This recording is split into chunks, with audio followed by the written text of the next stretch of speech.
Hey, it's Conrad Thompson. Thanks for checking out the podcast here on YouTube. Be sure to hit the subscribe button and the notifications bell. You'll get a notice anytime we upload some new content. And when I'm not asking Bruce, hey, how big was Batista's? Well, you know. One of the things I like to do is help people save money. And if you're watching this video right now and you're in a 30-year loan, man, you're overpaying your single biggest bill and you may not even realize it. I want you to do a little experiment for me. Take your calculator out, multiply your monthly house payment by 360 payments. That's how many payments there are in a 30-year loan. That big scary number, that's your total of payments. You're looking at that number? You know you can do better. Keep more of your own money right now and go to savewithconrad.com. Or maybe you've got credit card debt. Man, it's not a matter of if I can save you money with that. Your average interest rate on a credit card is more than 20%. And by the way, all the interest you pay on those credit cards, it's not tax deductible. Whereas the mortgage interest, well, that is tax deductible. So if you owe this debt, it's up to you how to pay it back. Doesn't it make sense to get the cheapest rate possible and the greatest tax deduction possible? Find out how much money you can save right now for free at savewithconrad.com. You don't need perfect credit. Even scores in the 500s can be approved, and it's no cost out of pocket. But maybe best of all, we're licensed in more than 40 states. We can help more families than ever before. But how much can we save you? Find out right now for free with a quick quote from savewithconrad.com. Hey, it's Conrad Thompson, and you're listening to Something to Wrestle with Bruce Prichard. First, before we get started, I want to thank everybody for tuning in to another episode of Something to Wrestle. Today, it's a very special remix episode, picking up where we left off last Friday, covering Shawn Michaels 1994 and 1995. I also want to remind you that just a couple of days ago, we dropped our Dr. Death Steve Williams episode, and tomorrow we're going to be recording Kevin Nash Part 2. We'll pick up where we left off, and we'll talk about Kevin Nash's WWF title run coming to an end, and of course his WWF run coming to an end, all the controversy surrounding the curtain call and everything else involved. But of course, we're going to touch on his return to the WWE when he came back as part of the NWO. So the good, the bad, and the ugly of all things Kevin Nash Part 2 will be recorded tomorrow, or at least that's my plan with Bruce, and we'll get it out soon after. I also wanted to put a bug in your ear. If you didn't already, go check out My World with Jeff Jarrett. Just a couple of days ago, we dropped what I believe to be one of the best episodes we've ever done. I don't just mean on that show. I mean one of the best shows I've ever recorded. And it was a tribute to Owen Hart. The name of the episode is Remembering Owen, and it's on the My World podcast feed. Just look for My World with Jeff Jarrett anywhere you enjoy podcasts. It is a home run. I've never talked to someone who is as raw and vulnerable and emotional. It harkens back to some of the great tribute episodes we did here on Something to Wrestle with Bruce. This is a very special episode and a side of the Owen story you've never heard before. So check it out, My World with Jeff Jarrett and the Owen story. But today, we're going to be talking about Shawn Michaels, the Heartbreak Kid himself. Razor and Shawn are going to do their first dry run of a ladder match in a house show in Maryland. I mean, really think about that. That's got to be one of the great unseen matches, right? I really wish we could go back and convince somebody to film all of that stuff. All those house show matches. Can you imagine how many great matches there are that we'll just never see the light of day? Anyway, we're going to talk about that. How did the ladder match concept come to be? Did it work? What did they like? What didn't they like? And of course, we know what's coming next. But it's a very special look at a great time to be a wrestling fan. I mean, this is back in our childhood, boys and girls, right? I mean, wrestling's never as good as what you grew up on. I mean, I think that's nostalgia for movies or music, but certainly wrestling. And boy, this is the good old days right here. Shawn and Razor, ladder matches. Let's get this party started for the Heartbreak Kid 94-95 right here on Something to Wrestle. Let's get into it, man. Shawn Michaels 1994. Let's pick up right where we left off. We're going to go ahead and start diving into January of 1994. He's working house shows early on, but I think the very first edition of a Shawn Michaels Razor Ramon ladder match happened in Landover, Maryland on January 9th. Razor Ramon won that one, and Shawn would be quoted as saying this: "I don't know who actually came up with the idea. My guess is that Pat Patterson, who always comes up with great ideas, pushed for it. It made perfect sense to do a ladder match because both of us had legitimate claims to the Intercontinental title and both of our belts could hang from the rafters above the ladder. Of course, Bret has gotten credit for this over the years because he says that he took the match idea to Vince McMahon because it's something they had done back in Stampede Wrestling, which of course was owned by Bret's dad, Stu. Bret said that he asked Vince not to use that match with anybody else. And somewhere in 1992, I believe, there was a Bret Hart Shawn Michaels ladder match. How do you remember the ladder match idea first coming to the WWF? And whose idea was it to put Shawn and Razor together in a ladder match in January of 94? Well, the idea 100% was Bret Hart's, and they had done it previously in Stampede, and Bret was involved in it.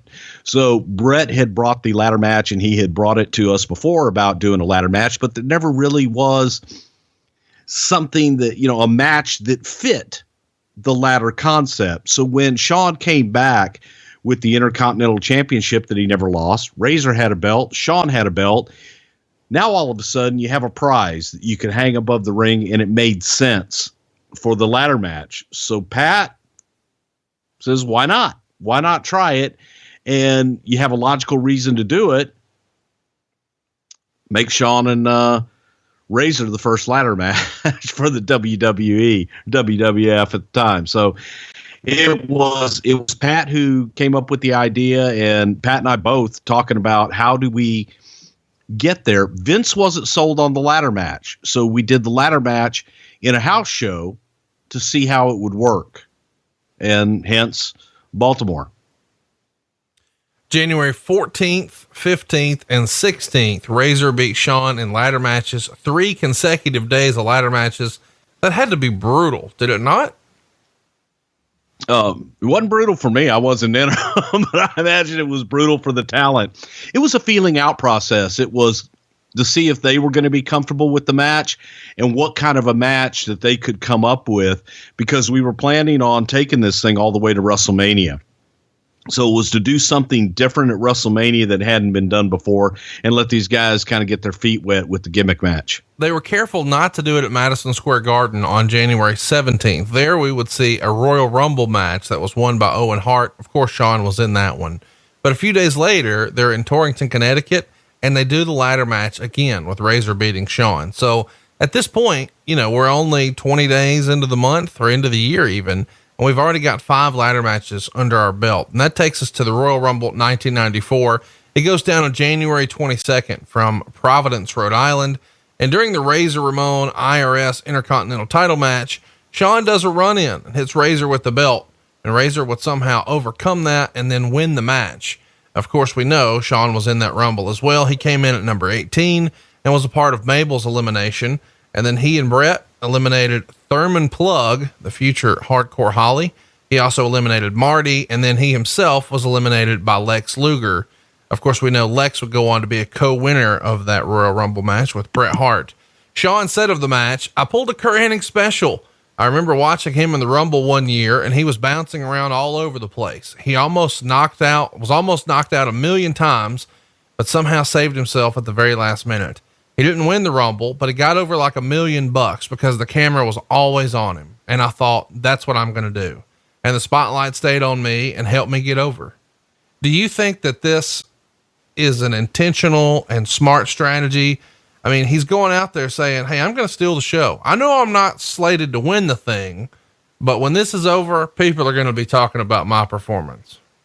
That should be every talent's goal every time someone steps in the ring, is to steal the show and make people walk out of the arena only talking about them. That's a true performer, and everyone should want to do that. The idea behind that Rumble match was we were going to have Shawn kind of be the Iron Man in it and be the long lasting one. He took that to, okay, if I'm going to be in there the longest, I'm going to do the most spots and steal the show. For the rest of January and through the end of February, Shawn would wind up losing to Razor on the house shows. But let's talk about the February 2nd TV tapings. Here we would see Ramon wrestle and pin Shawn Michaels after Michaels and Diesel collided, and they sort of tease a Michaels Diesel breakup, but it doesn't happen.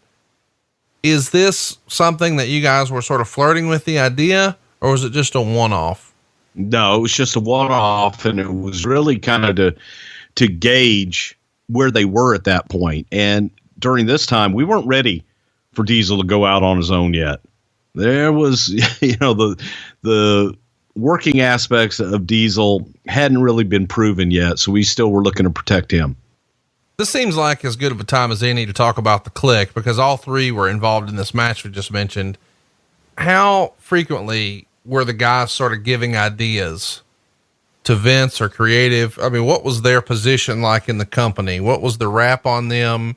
How involved were they with their characters, their gimmicks, their storylines? Chat us up about these guys as the Kliq in early 94. Well, at this time, they were no different than anybody else. And here's the difference. They felt comfortable coming to us with ideas and bringing ideas. Some guys didn't. Some guys didn't feel that they had the access to Vince. And, I answered this recently where they said, well, what's the deal with Vince? I was talking to Chris Jericho the other day where I told him, you know what? Everybody has the same amount of access. It's whether they choose to use it and whether they choose to go knock on that door and give their ideas. So Shawn did that. Shawn, Diesel, they all came in, they did give their ideas and they were comfortable doing so. Shawn would write that, he had known Scott since 1985, of course, working, everywhere, but the AWA as well. And then he had been tight with Kevin since the previous May. And 1-2-3 Kid arrived on the scene right around the same time as Kevin. So they've all sort of been there together. And Shawn sort of credited Scott Hall with being the guy who helped sort of pull the Kliq together, because Scott believed that you were supposed to take the young boy under your wing, so to speak. And he learned that from Kurt, that you sort of take care of the young guys, because Kurt had done that for him. So they sort of pass it on when Sean Waltman comes in. He didn't really know anybody there, so they invited him to sort of jump in the car with him. Do you think that that narrative is right? That it's probably comes from the idea of you take the young guy under your wing? Scott Hall started that and it sort of just grew from there. I think that the older guys, the ones that want to teach, definitely do. I'll tell you this about Scott Hall.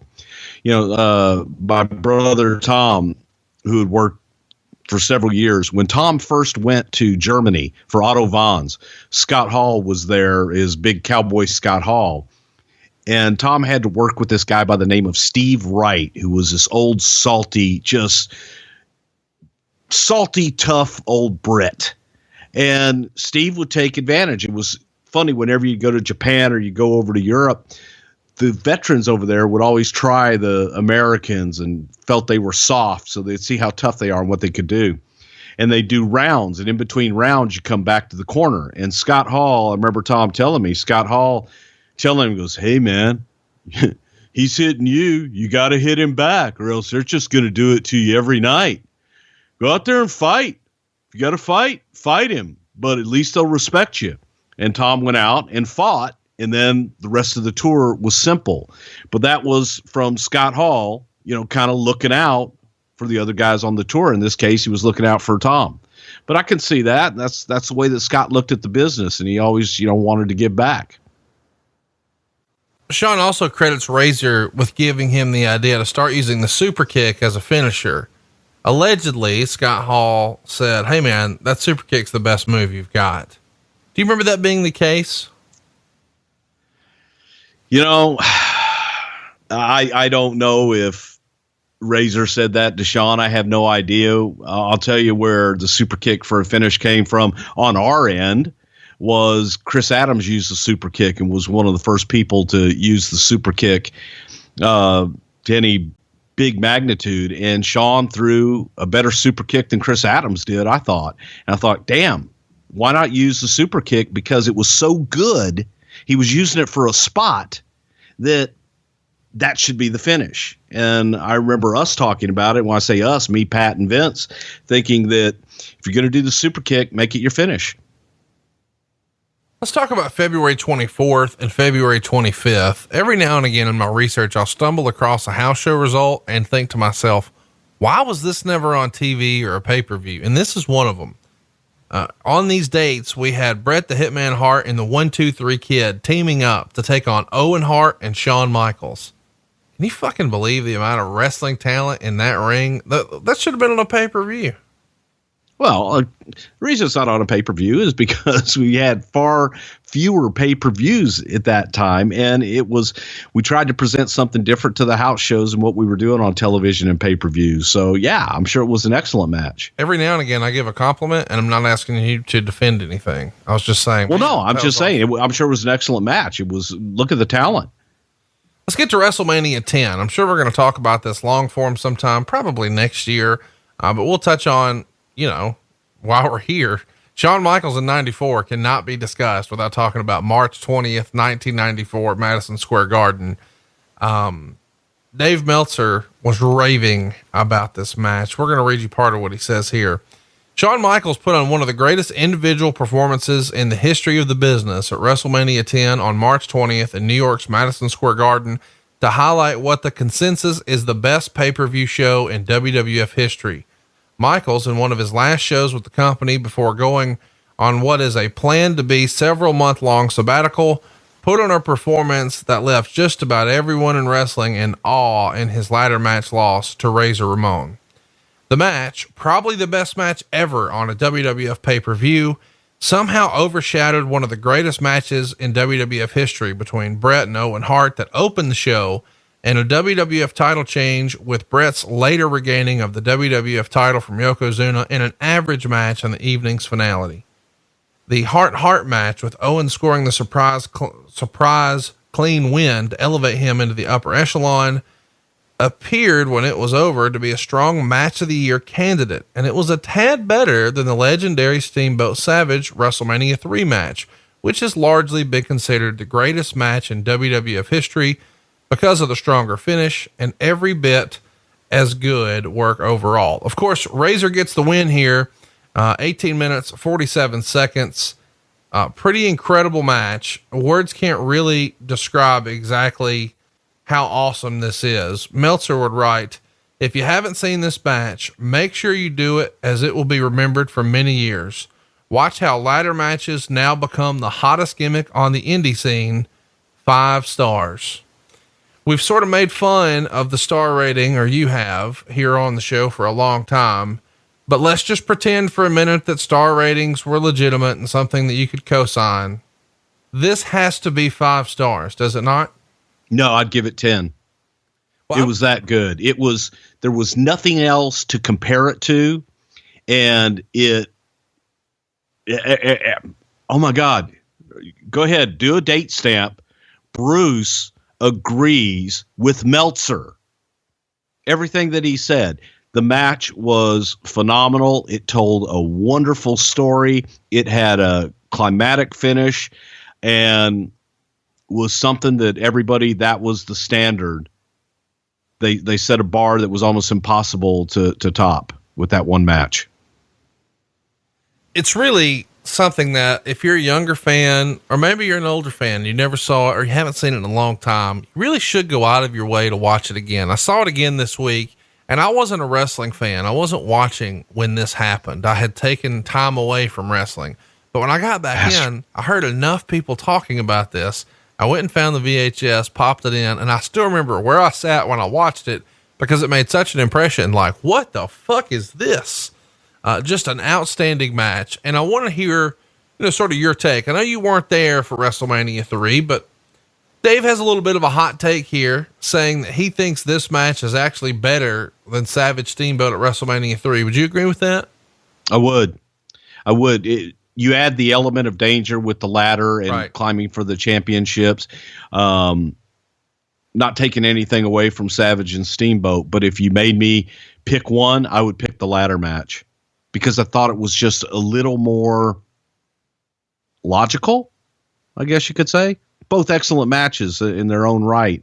However, the drama in the ladder match, just by the virtue of having a ladder in the match, made it better to me. Yeah, really, really great stuff. We can't put it over enough. Let's just talk about what Shawn wrote about it. He said that he and Scott were rushed around most of the day because of autographs and interview sessions. So they didn't have a lot of time to actually walk through things in the ring. About the only thing they had time to do was to climb the ladder so the production crew would know exactly what height to hang the belts from. And we've never really talked about that here on the show, but that seems like that's a fucking pretty important detail, is it not? Well, yes, it is. And it's a detail. It's little things like this going on in the 90s that, TNA many years later would forget, where they would just, well, we hung it there last time. Okay, but the guys that worked there last time were 2 feet taller than the guys that are working in it this time. Yeah, important detail. And it's funny because we never really talked about it before. And I don't even know that I really knew this before. I think I may have just assumed that this is actually the first time they worked this ladder match, but they had worked it more than a half dozen times before they get here. So they had time to sort of build their WrestleMania match, which makes all the sense in the world. And we shouldn't be surprised by. However, I do wonder, that means they had to go to the trouble of having someone in production hang the belt at a house show from, whatever's above the ring every single time. That doesn't seem like a big deal at a big pay-per-view show, but it seems like a really big deal to do that on the house shows. Yeah, not so much. Really, all it requires is a rigging guy there to run a cable and lower the belt at the right time. But on house shows, a lot of times what they would do is they would pre-hang the belt. So they would hang it and it would be up there the entire night in the early inceptions of the ladder matches. We didn't have the big presentation of bringing the championship down and hanging it early on. That belt would be hanging up there all night long until the match. Well, you know what though, in a weird way, that probably built even more anticipation for the match. I mean, people got to look at it all night and talk about it and speculate and really build it up. True that. Shawn would write, when we made it to the back, we knew we had stolen the show. We didn't know that we had set a new standard. We just knew we had a great match. Soon, everyone else started putting the match over, and that really gave us the sense that we'd done something out of the ordinary. But the icing on the cake was when Gorilla Monsoon told us, I think I may have seen the greatest match I've ever seen.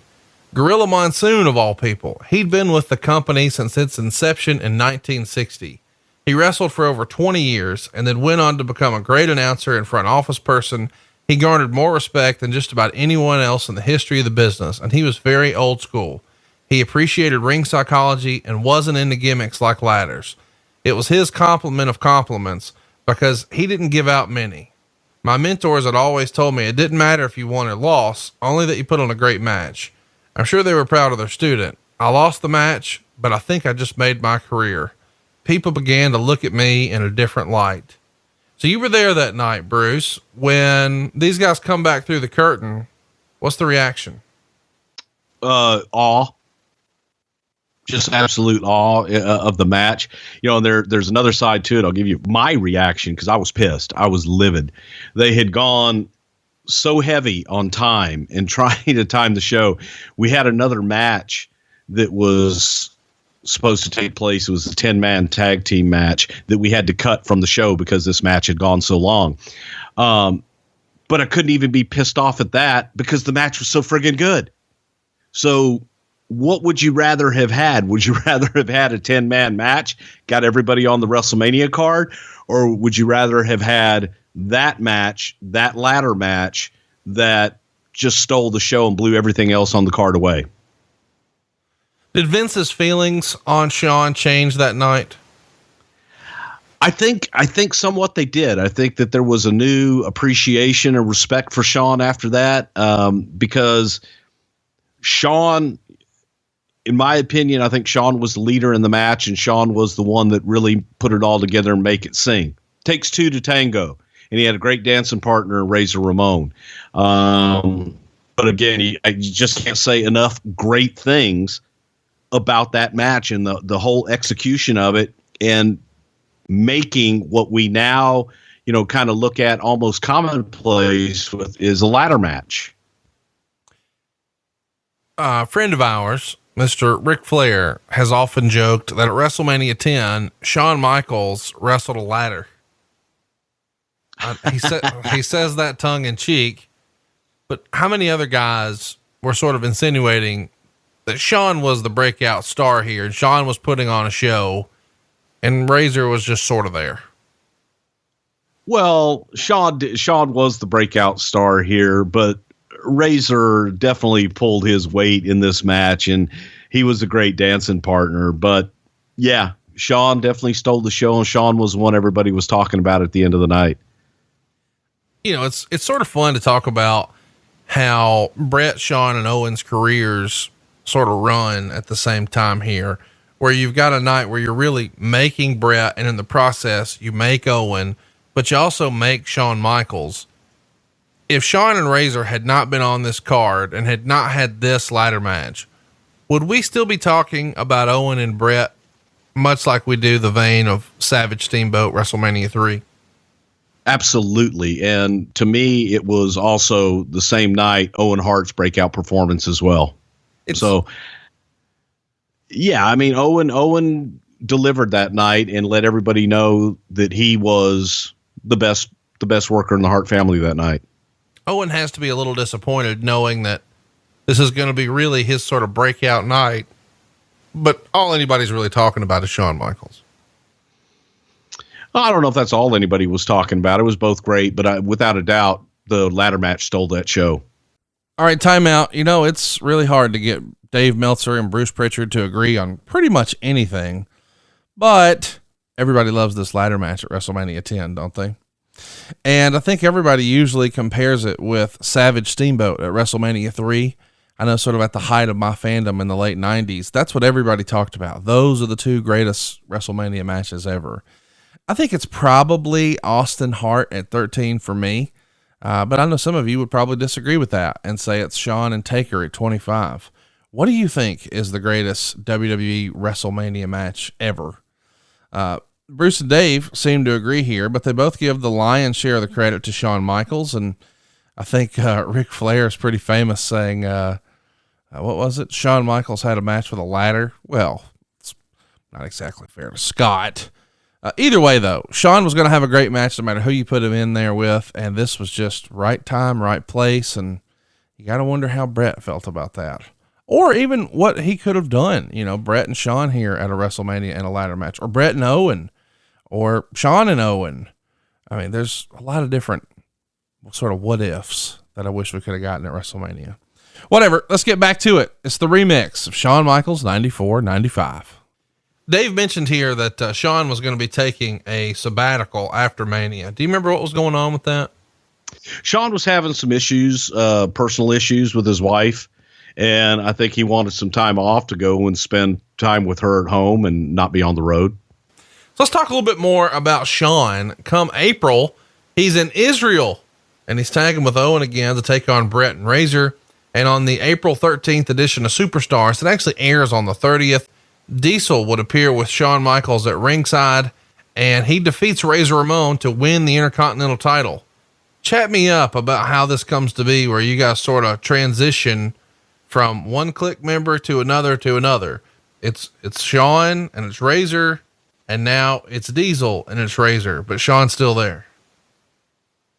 It was logical, just the storyline wise, because you got Diesel as the bodyguard, and it was logical to just kind of make that segue. Plus we wanted to see what Diesel had, and there was a trust factor there with Razor. So you want to make sure that the matches are going to be as good as they possibly can be, and he's going to learn each and every night. So you put Shawn on the outside to kind of help him, and then you got Razor on the inside, walking him through the matches and getting him up to speed. He takes a 4-month break from wrestling after this. He does appear, and doing some sort of pre-tape segments with the Heartbreak Hotel. We'll talk about that in a minute, but this 4-month break from wrestling was just so he could tend to things on the home front and just come in for the TV tapings. Yeah, pretty much. He'd been going full steam and he was looking for a break. So Vince gave him a break. Chuck Austin got a break on April 29th. That's the guy that the Rockers paralyzed back in 1990 with the rocker dropper. He was awarded $26.7 million by a jury on April 29th in Hillsborough County, Florida Circuit Court. Do you remember having conversations with Shawn about this in 94? Obviously he was removed from this, but it still had to be something that people were talking about. Actually, they really weren't. It was kind of a relief that it was over. So, move on. You talk about things sometimes, then you get drug into it. So it's better to just leave it alone.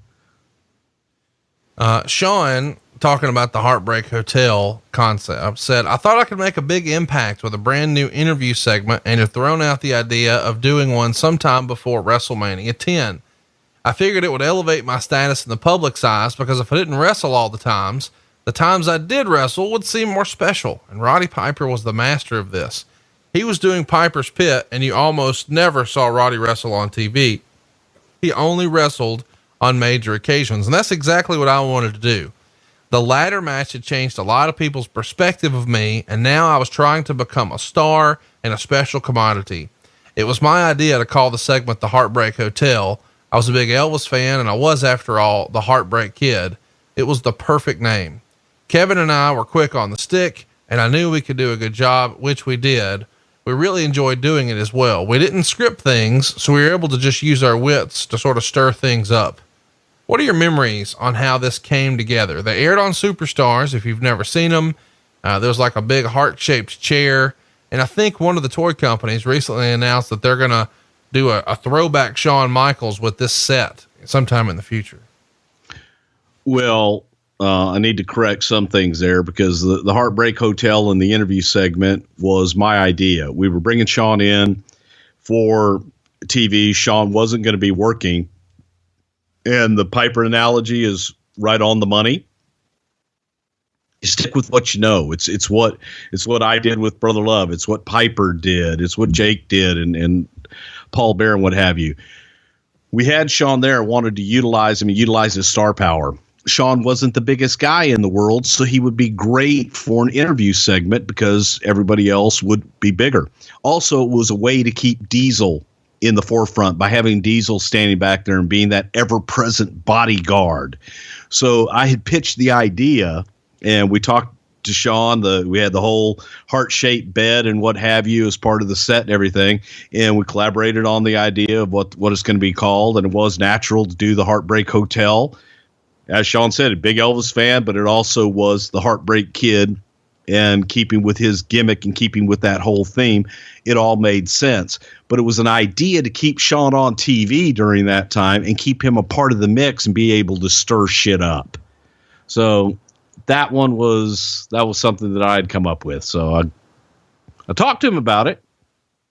Did it replace the funeral parlor? I think I have that timing right. Yes, I think it did. I don't know that we were doing the funeral parlor.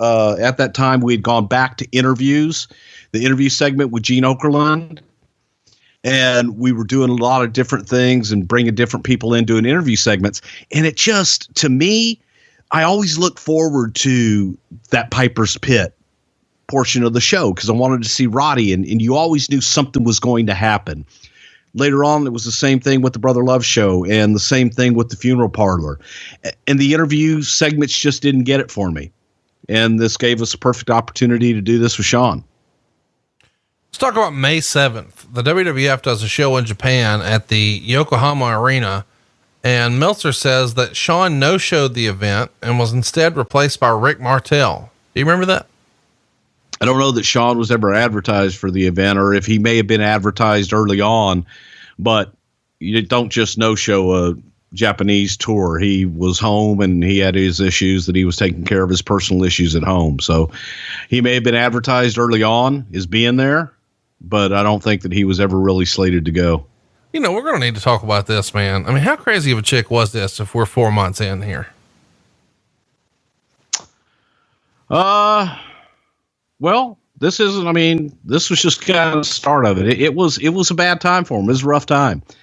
So he was going through some stuff at home. I met her maybe twice in my life. I couldn't tell you anything about her. But they had issues during the time enough that he needed to take some time off. Not going to give us anything more than that. I don't know anything more than that. That's what it was. I mean, he didn't bring her around. She wasn't around the boys. He didn't bring her on the road. Didn't have anything to do with the talent. So there's not a whole lot to give. I guess what I'm pitching is, if somebody called Vince McMahon today in 2018 and said, man, I'm having problems with my wife, I'm gonna need to take 4 months off. They'd probably get it with no questions asked probably today. What about 1998? I don't know anybody would want to do it in 1998 with business the way that it was. But again, man, your personal life is your personal life. And when you go home for a few days, if it's bad, man, it's brutal. Well, Ric Flair used to go home for a few days, and if it was bad, he'd just get back on the fucking road right away. Well, yeah, but some people wanted to have a home life. Some people wanted to go home. Maybe they wanted to stay home after they had $2.5 million from an anonymous fan too. Well, that could be too. On the May 30th edition of Raw, Bret was a guest on the King's Court, and then Diesel and Shawn come out. And Bret says that although he has respect for Diesel, when he steps in the ring with him, you'll find out why he's the best there is, was, and ever will be. And Diesel says Hitman gets the VIP treatment. Very intense pain. Bret starts talking and Shawn cuts him off. And with Bret distracted, Diesel blindsides him, hits him with the jackknife.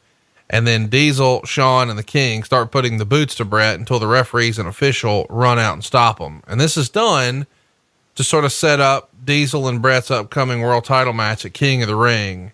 So there's a King's Court going on here and a Heartbreak Hotel. You guys are really fond of these interview segments, but how does Shawn take it when he's sort of been busting his ass in the company for a long time, and this 7-foot riding buddy of his comes along, and maybe based on height and look and potential and not necessarily wrestling ability, he's in the main event for the world title? I think they all knew it was inevitable when you get a 7-footer that looked like Kevin Nash looked, that he was going to be the chosen one at some point. And that's just the way that it was. I think Shawn took it good. Shawn took it as his like badge of courage almost. I'll get the big bastard ready for you. And it was time. We wanted to see, but we protected Diesel. We were very careful about who we put him with. Hence Razor, Bret, Shawn, keeping it so that he wouldn't be exposed too much here. Let's talk about, and this is a big deal for us. You know, you've got Shawn Michaels, arguably one of the best performers of all time. And he's essentially in a managerial role here. King of the Ring 94, June 19th, Baltimore, Maryland. Can't wait to talk about that show next year. Shawn didn't have a match, but he is in Diesel's corner as he's challenging Bret Hart for the world title. Of course, he can't help but interfere a few times. I think there's a clothesline or two. And he also hits Bret with the belt later in the match. But Diesel nails Bret with the jackknife powerbomb, but then Jim Neidhart comes in, who was in Bret's corner, and he hits Diesel. That causes the DQ, and that allows Diesel and Shawn to sort of beat up Bret. It's sort of interesting when you sort of read this back. Shawn brings Diesel in to have him as a bodyguard and be on the outside of Shawn's matches. And a year later, the roles are reversed. Shawn's on the outside and Diesel's on the inside. Yeah. And Shawn's not taking bumps. He's loving it. Yeah. He's still in a top role, and he's out there and he's teaching. And at this point, that was Shawn's role. Get the big man ready and help him in there, because he needed that help. And Shawn on the outside was definitely helping in that instance. So here's what we've been teasing for a little while now. Around this time, Shawn gets a call from his then wife and says she wants a divorce and she's getting half of everything he owns. Of course, Shawn's not really tickled with that idea. And he says the idea of the divorce didn't bother him that much, but losing half of his money did. They end up settling things in a more reasonable manner, and they even use the same divorce lawyer. He says he's not heartbroken, definitely cared for her, but he wasn't in love with her. All he really cared about was wrestling. You were around when a lot of guys went through marital troubles like this. Did you ever have talks with Shawn about his divorce and how maybe that affected him one way or another? Well, definitely, during that time, that was a big part of being at home and trying to rectify that, to see if there was anything really to rectify. And I think that Shawn found, like you said, that maybe the best thing sometimes is to be gone and to just come back in short stints, so on and so forth. So that was his discovery, that during the time off, that all of a sudden he's there all the time. And maybe what worked was him being gone all the time. And hence she realized that too, and figured out, you know what, I want out of this. And it was probably, the best thing that ever happened to him at that point. Go ahead and be done with it and move on. So Shawn comes back in the ring on August 1st. It's a Raw, and he pins Razor Ramon after Diesel kicks Razor. And Meltzer said Shawn was tremendous and gave the match 3 3/4 stars. So the plan, obviously was to get right back into the thick of things with Razor. But did you guys know, when Shawn first comes back at the very 1st of August, what the plans were going to be with Shawn and Diesel moving forward? We had an idea, but that idea quickly changed shape as we got into it, because every night, Diesel's getting a bigger and bigger reaction, and we are restricting things that Diesel's doing. And by design, it actually became, whenever he did something, man, the place would explode. And Vince was looking at this going, God damn, we've got a star on our hands. And everything starts kind of shifting, if you will. August 11th, they're working Reunion Arena in Dallas. Tatanka gets a win over Shawn Michaels, and they're in a strap match. What do you think the full name of the strap match was if Tatanka and Shawn were in it? Why? Why what? A rawhide strap match? Yeah. That's what Super Chief Wahoo McDaniel used to call it. They didn't call that an Indian strap match. Well, that's usually what the newspaper ads all said, Indian strap match. Yes. Wahoo called it a rawhide strap match. Hypothetically, when Shawn would hit Tatanka and Tatanka was in pain, what would he say? Shit. Starting on August 18th, I don't know why that's funny. Shawn and Diesel start working on house shows against the World Tag Team Champions, the Head Shrinkers.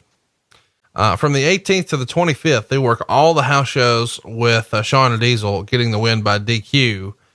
They do it again on the 27th. And then on the 28th in Indianapolis, Shawn and Diesel beat the Head Shrinkers to become the World Tag Team Champions. And I think it's like the 3rd time that Shawn had won a belt in Indianapolis. I don't know what it was about that city, but you guys really liked Shawn there. He was over in Indianapolis. There you go. So why was the decision made to give the guys here the tag titles, much less on a house show? They were, it was a groundswell, and even to the point of, these guys were getting reactions every night that were incredible. And Vince is looking at it going, we got something here, guys. We got something here. And the groundswell he was hearing was, that Diesel groundswell, man. And he was really getting over at this point. Shawn's doing all the work, but Diesel didn't have to do much. And it used to be a running joke when I would go over the Heartbreak Hotel with Diesel and Shawn, and we'd go through it, and I'd give Shawn, okay, here's what we're going to talk about. This is what we're going to do. And Kevin would always look at me and goes, and me, what do I do? And I would just stand there with my fist, and I was just going to turn your fist like this, stroke that glove. And Diesel's like, got it. And you go back and watch it.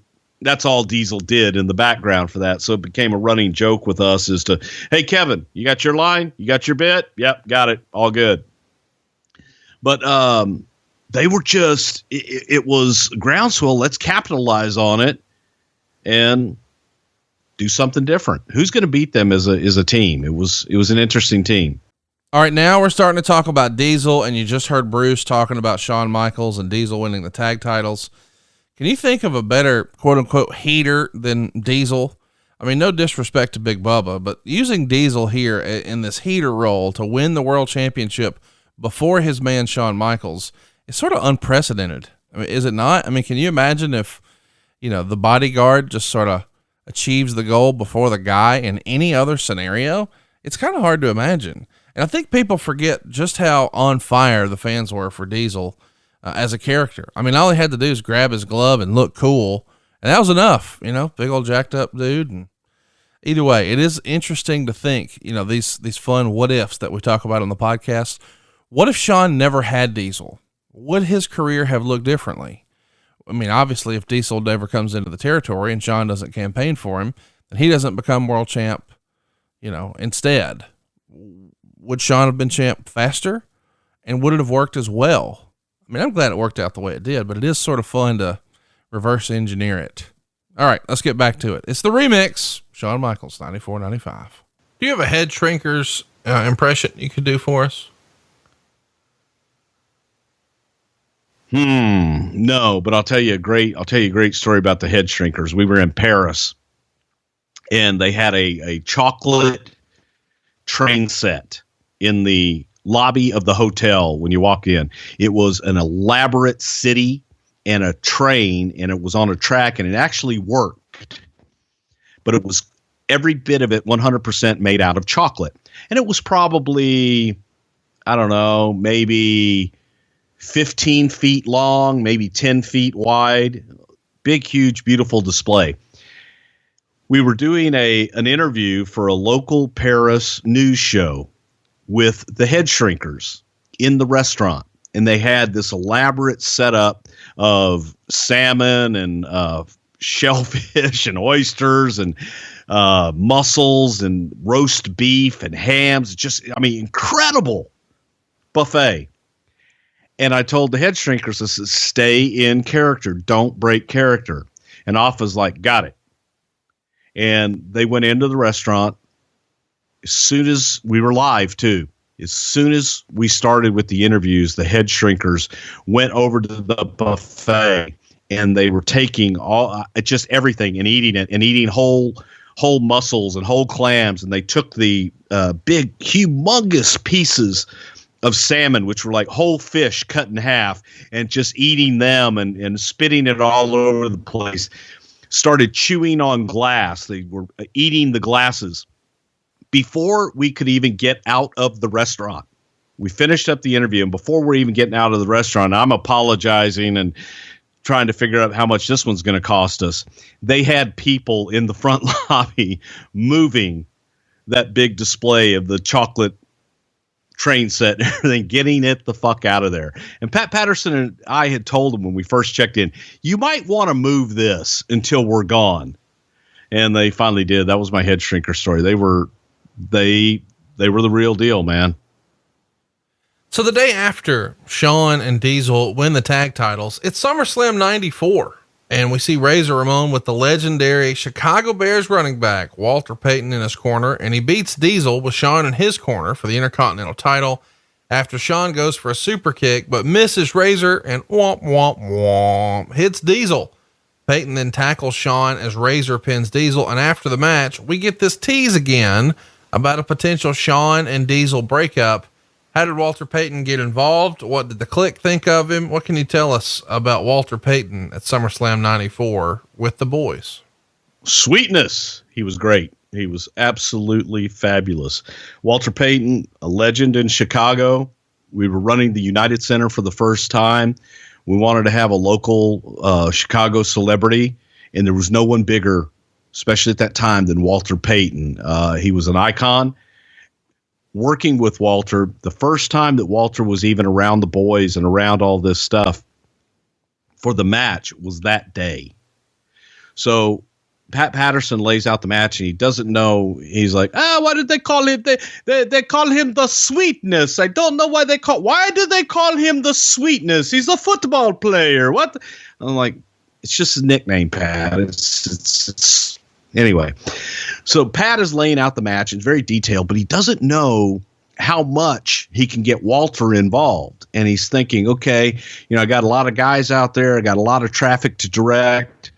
Make it simple. So as they're going through the match and all the guys are going through the match, they are hitting spots. And then Shawn's like, what comes after that? And Walter Payton speaks up. And Walter, after hearing the match, like 1-2 times, had it. I mean, he had it down, and Walter is giving the guys their spots in the match and where to be and what we're doing next. And from here, we go to here, and we're going to do this and we're going to do that. So everybody's like, holy shit, Walter Payton gets it. and Walter didn't miss a spot. He was a joy to do business with, and he was great in the match because, you know, he was used to playing football, calling things on the fly, and he fit in the match perfectly. Well, there you go. I never get tired of hearing about Walter Payton. Raw on September 12th, we would see Tony DeVito, who would go on to be a member of the ECW crew, in a losing effort with his tag team partner Paul Vandal against Shawn and Diesel. And then another match worth mentioning is the September 26th Raw, where we see Chris Kanyon. That's right, that Kanyon team up with Bob Starr in a losing effort against Shawn and Diesel. This is pretty common fare to see an old episode of Raw like this, and you see one of the Hardy Boys or Chris Kanyon or whoever in an enhancement role. Do you ever remember seeing an enhancement guy and thinking, boy, that guy's going to be something? Or did anybody leave an impression where it was sort of unspoken, we're never bringing that fucker back ever again? Well, there were a few of those. There were a few, you know, Tyson Dukes was somebody that used to come in and work enhancement matches that we always thought he's got personality. He's going to be somebody sometime. The Hardy Boys, what always impressed us about them was that Jeff made all of their outfits, and they used to come with all those wild and crazy outfits, the plaid trunks and plaid long tights and everything. They were just so dedicated. So you wanted them to do very well. And obviously I think they've done all right for themselves.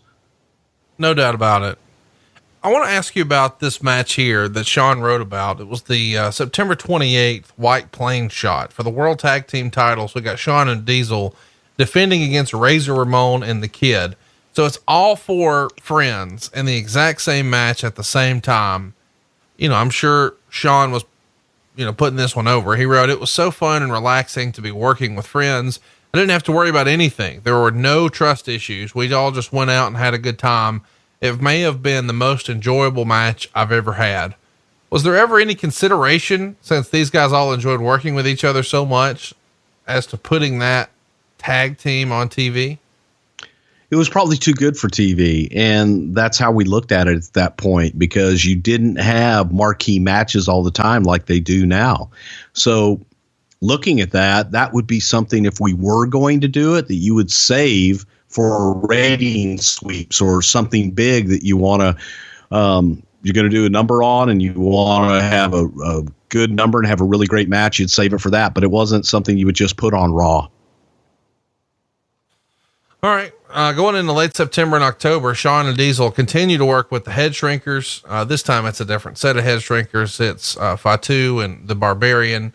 On October 14th, they all shrink heads. Shawn broke his hand in a Baltimore match against Fatu. Do you remember Shawn breaking his hand here? He's out of action for like a month and doesn't really work again until Survivor Series. Yeah, it just was a minor thing. And it was, instead of having him go out there and not be available for a pay-per-view, then pull him off the road. Let's get to Survivor Series. It goes down in San Antonio, Texas. It's November 23rd, and it's in Shawn's hometown. About 8,000 folks there. I think it's a sellout, in fact. The bad guys are Razor Ramon, 1, 2, 3 Kid, Davey Boy Smith, and the Head Shrinkers, and they beat the Teamsters, Shawn Michaels, Diesel, Owen Hart, Jim Neidhart, and Jeff Jarrett in 21 minutes and 45 seconds. They start teasing that Fatu can't wrestle in boots. Do you remember this spot? Yeah, I'm still laughing at the name, the Teamsters, and I could just see it right now. It's like, oh, those are the bad guys. What do we call the other team? I don't know. What's a good team name? The Teamsters. I love it. The bad guys and the Teamsters. When you look at it now, it's like, God, what a shitty name. Yes, but Fatu wrestling in boots, and that hampered him because he's used to being everywhere barefoot. Meltzer would write Michaels, who really couldn't work because he's supposed to be out at least another month with his broken hand, and Diesel never tagged in for the first 13 minutes. Finally, Diesel tagged in and immediately jackknifed Fatu in 13:31 for the first fall. Diesel then jackknifed Kid in 42 seconds for the second fall. and then Barbarian in 31 seconds for the third fall. And Diesel wanted to tag out, but Michaels told him to stay in. After a boot to the face of Smith sent Smith to the outside ring, Jarrett and Hart beat up on Smith in a weird countout finish in 1:14, and this left 5 on Ramon, who was allowed to look competitive against Diesel before Diesel hit the jackknife again. Michaels then wanted to tag in and had Diesel hold Ramon for the super kick, and naturally Ramon ducked. The two start arguing, and Diesel chased Michaels out of the ring and the building, throwing his partners on the floor.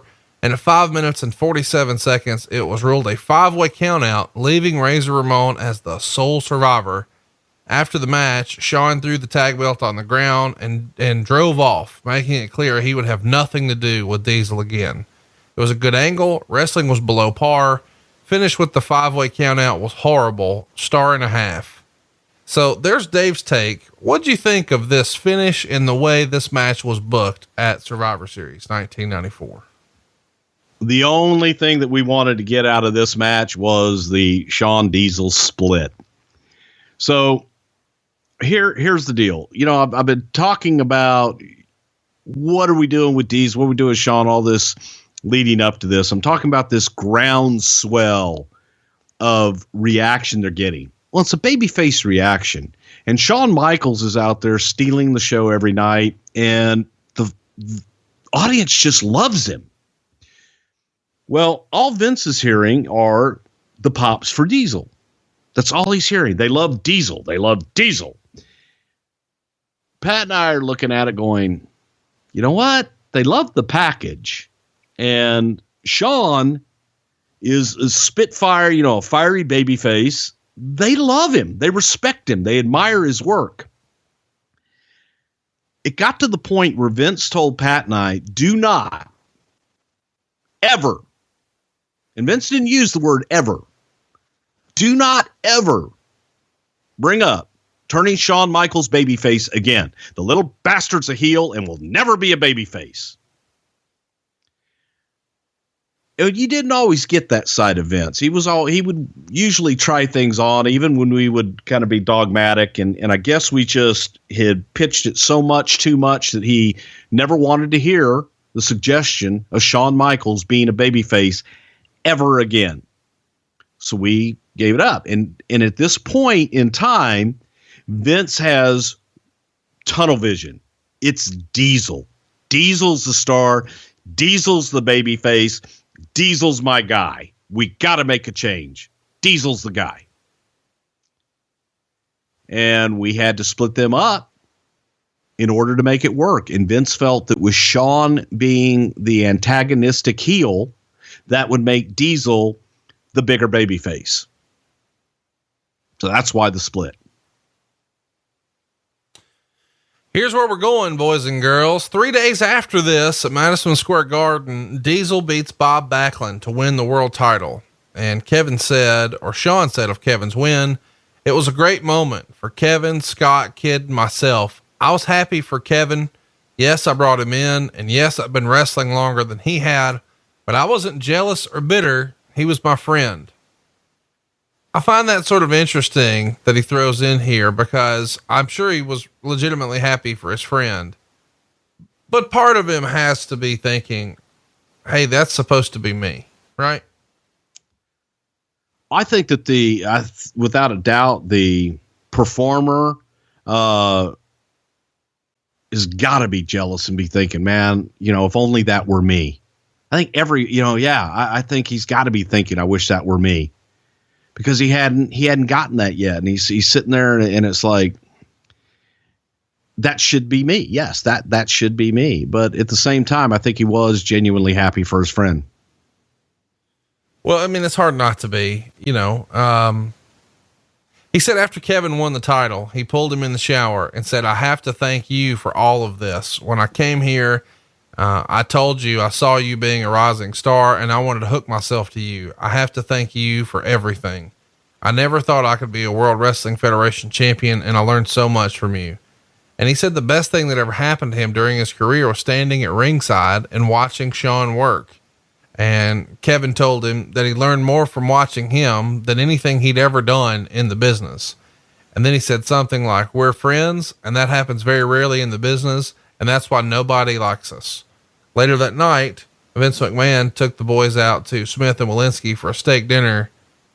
What do you think? Was Kevin's comments genuine in your conversations with Kevin? Was he putting over Shawn? Did Shawn really deserve most of the credit here? Yes. And I do believe that Kevin was genuine in that. And Kevin has actually said that to me before, especially during this time where he's looking at it and looking back at where he was when he came in to where he was at this point. And he credits Shawn an awful lot for that. Genuinely grateful. And I think that if you were to ask Kevin Nash, had it not been for Shawn Michaels, would he have had the career that he had? And I think Kevin would say he wouldn't if it wasn't for Shawn, because, Shawn bringing him in at the time and being able to sit there every single night and watch, learn, and listen from Shawn, that's invaluable in and of itself. And, I'll never forget, side story on that night, Vince was like, let's, God, we've got to do something for Diesel. We got to take him out and we'll celebrate. And so I went to Kevin and Shawn, actually. And I said, hey, Vince would like to take you guys out to dinner tonight. Who would you like to come out and celebrate? And it was real interesting. Obviously, they picked Kid and they picked Razor, but they also picked Jeff Jarrett. And Vince was like, Jarrett? Jarrett? Jeff? I don't know. Okay. But we all went out to dinner, and my ride that night was J.J. Dillon. So we're all sitting at Smith and Walensky's, and J.J. it was time to go. And J.J. didn't like going out afterwards and hanging out with the boys and having drinks, especially in that kind of environment, so to speak. And J.J. was ready to go, and that was my ride. So it's like, hey, Bruce, let's go. So I'm going to say my good nights, and I'll never forget Vince going, well, the Lilliputians are leaving now. And Kevin Nash looking at Vince going, the what? The Lilliputians, the little people are leaving now. And just hearing Vince describe us as Lilliputians and having to explain what a Lilliputian was just always tickled me. All right, timeout. Winning the world title at Madison Square Garden. We've always heard those famous, after the Garden, we always go to the steakhouse. Can you imagine, Bruce and Vince and Shawn and Nash and whoever else is there eating a steak and Big Daddy Cool's the world champ? That's kind of fun to think about, is it not? If you could be a fly on the wall in those moments, what the conversation sound like, just the excitement in the air. There's a new champ. I don't know. Maybe we should, campaign to have the WWE sort of do a series, recreate some of those dinners with Vince. Remember that old, the Andre Freddie Blassie doc? Well, what if we did one with Vince and the steakhouse? That's fun. Let's get back to it. Something to Wrestle, the remix, 94-95, Shawn Michaels. Let's talk about the tradition of Vince taking guys out, because Smith and Walensky is a Vince McMahon staple. Ric Flair still talks about when he first came into the company, whenever they were in New York after a big show, Vince wanted to take everybody to Smith and Walensky. And a generation before, Vince Sr. would take some of the guys out to a different steakhouse. But a steakhouse after MSG has sort of been a long-standing New York tradition, right? The old days, the old man used to take, a few of the stalwarts, if you were, and if you got invited, that was that was the golden ticket. Used to go to Jimmy Weston's in the Garden, and that's where Vince Sr. used to take everybody. He knew Jimmy, and Jimmy was a super great guy and had a great restaurant. And then when Jimmy's restaurant went away, that tradition kind of went away. And in later years, when it was just myself and Pat that would go into the city with Vince, it would usually just be the three of us that would go out. And every once in a while, we would invite somebody else. But that tradition of inviting a bunch of the talent out kind of waned away. And this was the first time that he had actually invited talent to come out with us in a long time. And it was also the last time for a very long time that I can ever remember of actually having a bunch of talent come out and and hang out. So that's another reason I always remember this, because it was the last time having a bunch of guys out with us after the Garden. Survivor Series, Shawn and Diesel vacate the tag titles after Survivor Series, and they never lose them. Diesel's now babyface, Shawn stays heel, and the team is dissolved. What do you make of them dropping another title? This is something that Meltzer has always had an issue with and you used to say it in the Macho Man's voice. What did Macho Man say about titles, Bruce? Win them in the ring, lose them in the ring. Win them 1, 2, 3, lose them 1, 2, 3. Unless you're Shawn Michaels, and then just drop the motherfucker. Yeah. So chat me up. Why was this a routine in Shawn's career where, you know what? I'm just going to drop it. Well, it wasn't his decision. It was Vince's decision. And the feeling was, first of all, Shawn was out. Vince didn't want them to drop the titles. Vince didn't want either one of them to lose. He felt it would take the luster off of them. It would take the luster off of Diesel because he saw big things for him. It would take the luster off of Shawn because he saw him being that ultimate heel for Diesel to slay.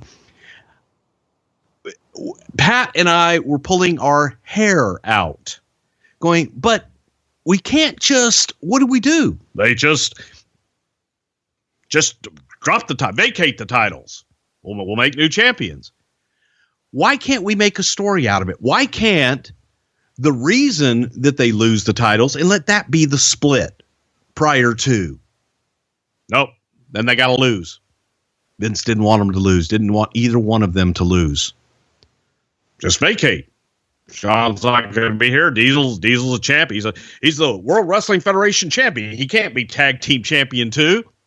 Okay, keep that one in your pipe to smoke too. Okay, because later on, as you'll see, we've had WWF champions who were tag team champions. It was just illogical. It made no sense. But that's what we did. Let's talk a little bit about Shawn's perspective here. He says, after Kevin won the title, we started to feel the heat in the locker room. Kevin's the champ. I'm one of the top heels, and it looks like we're pretty influential. No one said anything to us. They didn't have the guts to do that, but we could feel it. There was a lot of gossip about why Kevin and I never dropped the tag team titles. People claimed we didn't want to lose to anyone and that we wouldn't put anyone else over. That's not true. We were never asked to do so it wouldn't have made sense for us to lose. Who wants their champion to lose in a tag match right before he wins the championship? That's not going to make him look very strong. But if we had been asked to lose, we would have. It's a shame that people felt compelled to spread those rumors. That's the truth. And, also at the same time, it wouldn't surprise me a bit for Shawn and Diesel to throw coal on that fire as well, going, yeah, I ain't lose no titles. I wouldn't be surprised if they said that, but that was true. That wasn't their decision. They never were asked to lose them. And that was Vince's feeling. He didn't want either one of them to lose. And just said, God damn, we'll just get out of it. Dissolve, let the title go. Which to me hurt the titles. Let's talk a little bit about what he's doing for the rest of the year, because he's not actually wrestling for the rest of 1994, but he does co-host the December 5th Raw with Vince, and he does commentary with Vince on the 12th, the 19th, and the 26th. He was on King's Court on one of those shows. I think it was the 5th. And he said he made Diesel everything he is today. So he's really cementing his heel business here. Why was the decision made to really try Shawn in a commentary role? Did Vince see something in him? Did Shawn want to try it and convince Vince for the shot? Who was pushing for that? I was. And it was to try and make Shawn special and to try and essentially recreate a Roddy Piper scenario where you have the big, strong babyface in Kevin Nash and you got the loudmouth, yippity heel just nipping at his ankles all of the time, and that being Shawn Michaels. We were trying different things. We threw Shawn into commentary. I don't think that Shawn did very well in commentary, but we were trying different things. We had high hopes for Shawn, and I was obviously a big fan. Pat Patterson was a huge fan. we felt that Shawn had all of the attributes to be a huge mega star. So we were trying all these different things. And, you'll see a lot of the parallels for me being a Roddy Piper fan. I was trying to do a lot of the same things that worked for Roddy to see if they'd work for Shawn as well. Let's talk about, as we cruise into 1995, how would you categorize 1994 for Shawn Michaels? It feels like 93 is sort of a breakout year, but it does feel like he's languishing a little bit in 94 until the very end with the split with Diesel. And it looks like he's got an opportunity to move up almost by proxy. Well, I really thought it was in a lot of respects his breakout year, because the match with Razor at WrestleMania made him, as he later proclaimed, the showstopper or the show stealer anyway. So for me, he was given an opportunity on the big stage and he didn't falter. So in a lot of ways, that was the breakout for me for Shawn Michaels, of going, holy shit, he's got it and then some. Let's get to 1995. On January 2nd, Shawn's doing commentary with Gorilla Monsoon, and then again on the 9th and 16th with Vince. And the 16th is actually the go home show for the Royal Rumble. At this point, he's just out because of the broken hand, and he's making a return for the Royal Rumble. They do a taping in Corpus Christi, which draws a sellout with no comps. And we see here Shawn Michaels do interview segments. And this is phenomenal to me. This is an interesting time in the company. I've always been fascinated with 95. Of course, he does one with Diesel. That's coming, but he does one with Dick Murdoch, and both end with them chasing Michaels away. And Michaels basically berated Murdoch for being old. And then Murdoch throws him around, and he runs off. Dick Murdoch in the WWF in 1995. Chat me up, man. How weird does this sound in hindsight? Dick Murdoch was a legend. The idea that was pitched to us, and I want to say it may have been Scott Hall who originally pitched it to us, was to bring Dick Murdoch on the road to help the young guys, to help train the young guys' psychology in the ring, and to teach some of the younger talent that we had on the road. We brought Dick to TV and threw him out there. And of course, being the legend that Dick Murdoch was, these guys want to flip flop and fly for him all over the place, but it didn't last long. And Dick wanted to be one of the boys. Dick didn't necessarily want to be a trainer or be that legend looked up to. He just wanted to be one of the boys and have fun on the road. And I think he had his Coors Light deal at the time, where he had a credit card from Coors Light that he could go into a bar and charge everything, so he could buy everybody in the bar Coors Light on his credit card. So he was a hero everywhere he went, but it just didn't last long. This takes us to the Royal Rumble. Goes down January 22nd, 1995 from Tampa. They have the entrance here coming in at every 1 minute, as opposed to the traditional 2 minutes for the prior Rumbles. Of course, we know Shawn gets the win here in 38 minutes and 41 seconds. He comes in at number 1, and he eliminates Duke the Dumpster Drose, your brother Tom, both Bushwhackers, Jacob Blue, Aldo Montoya. He and Crush eliminated Lex Luger, and he eliminated the Bulldog after the awesome spot where Bulldog clotheslines him over the top, and only one of Shawn's feet hit the floor. He held the other leg up, and while Bulldog was celebrating, he skins the cat, comes back in for behind. Bulldog falls out. Shawn wins. This finish is a much talked about finish amongst wrestling fans. You were there that day. What can you tell us about the decision to have Shawn come in at 1, to change the Royal Rumble to 1 minute, and then the finish with Shawn only touching 1 foot? Vince felt the Rumble dragged at 2 minutes and wanted to speed the damn thing up. So we had talked about doing, 90 seconds. Do we do 1 minute? We all decided on 1 minute. That really sped it up way too fast. The other deal was we were building Shawn Michaels for WrestleMania, and the idea was finally for Diesel and Shawn to face off at WrestleMania, and that would be the hot personal issue going into WrestleMania. What better way to build Shawn than have Shawn come in number one, last the whole thing, and win it. Would have been more impressive if it had been a 60-minute Royal Rumble. However, at the same time, he was so friggin' impressive.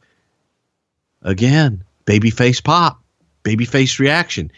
Add to that, Pam Anderson, who is one of the hottest things on TV at the time, she's there to congratulate the winner and award the winner their main event at WrestleMania, so on and so forth. What's to hate? He outlasts everybody. He beats 30 guys. He's number one. He wins, and he gets the hot girl at the end. What's there to hate? Very confusing. So it was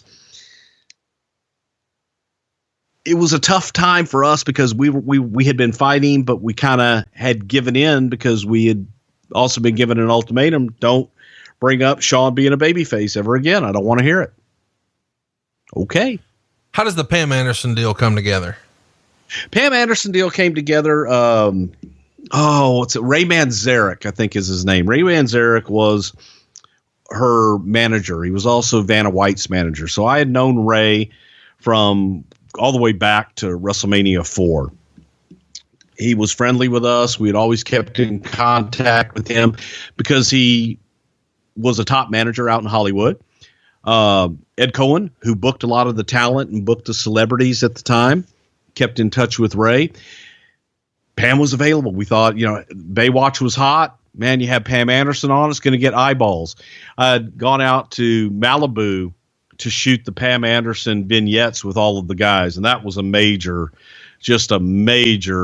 debacle trying to get Randy Savage out there at the last minute, and that's where Randy was like, "Oh, he's gonna call old men to come in and save the day, And it was during a time that Lex Luger was being difficult to deal with, and I didn't know if Lex was going to show up. I had no idea if Lex was going to show up.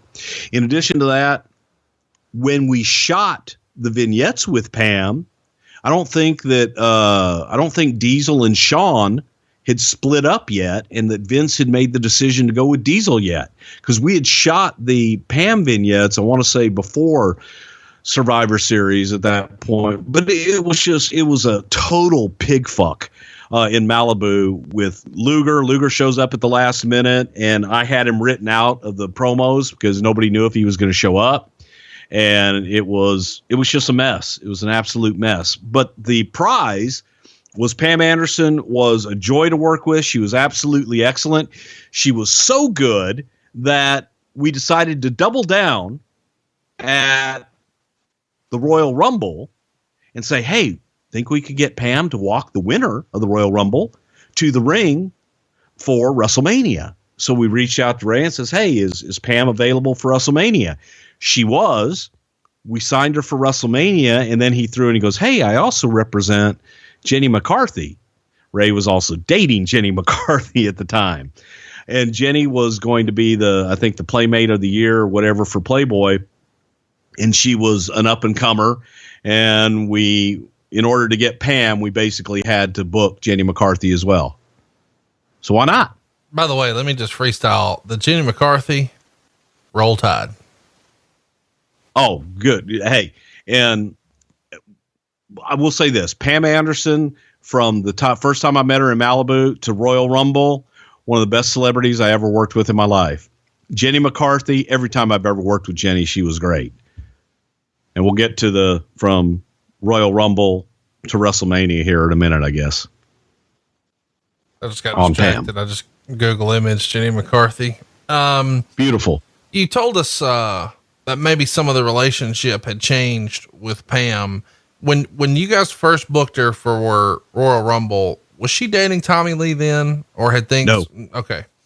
Freestyle a guess. I know you don't like talking about money, but you specifically don't like talking about money with the boys. What did Jenny or Pam make for WrestleMania or for the Royal Rumble, whatever you want to tell us? Not a lot. And when I say not a lot, nothing like 25. No, God, no. 10, 2,500. 10 grand. I don't even think they made that much. Oh my gosh. Wow. How the business is different. Well, that's why it was a great deal. It was a wonderful deal. And Ray was great to work with. And Ray always knew the importance of exposure and how important that was for talent to get him out there. Well, if he was dating Jenny McCarthy, he knew about exposure. Roll Tide. Oof. Getting distracted. Shawn says that the idea for him to come in number one and then win was his idea, and he pitched Pat, and Pat liked it. Is that the way you remember going down? Shawn may have pitched being the Iron Man again, and I know Pat liked it. For me, I don't know if he pitched that to Pat or not. Pat's the one who pitched it to Vince and I. So from my vantage point, it was always Pat's idea. Shawn may have pitched it to him, but I don't know that. Was there ever any consideration of doing a different finish or concern that maybe Shawn Michaels' 1 foot wouldn't really work out? Scared to death.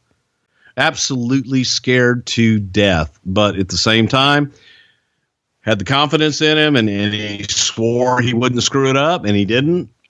So it was like, okay, let's go for it. It's going to be risky, but let's go for it. And it worked out. But no, that finish was something that Shawn actually came up with, and it worked. And he was very positive he could do it. Was there a backup plan in case the foot touched? Not shoot it. I don't think we shot it. I don't think that it aired live. You mean that angle? You saw it in the replay. You're saying so that angle didn't air live.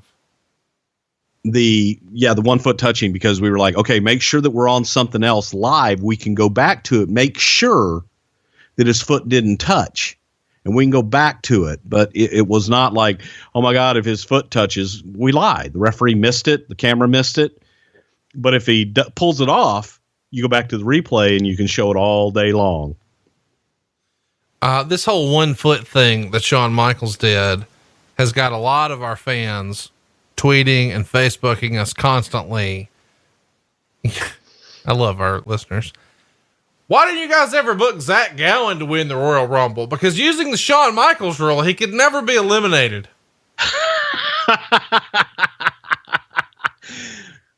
Does the nub count?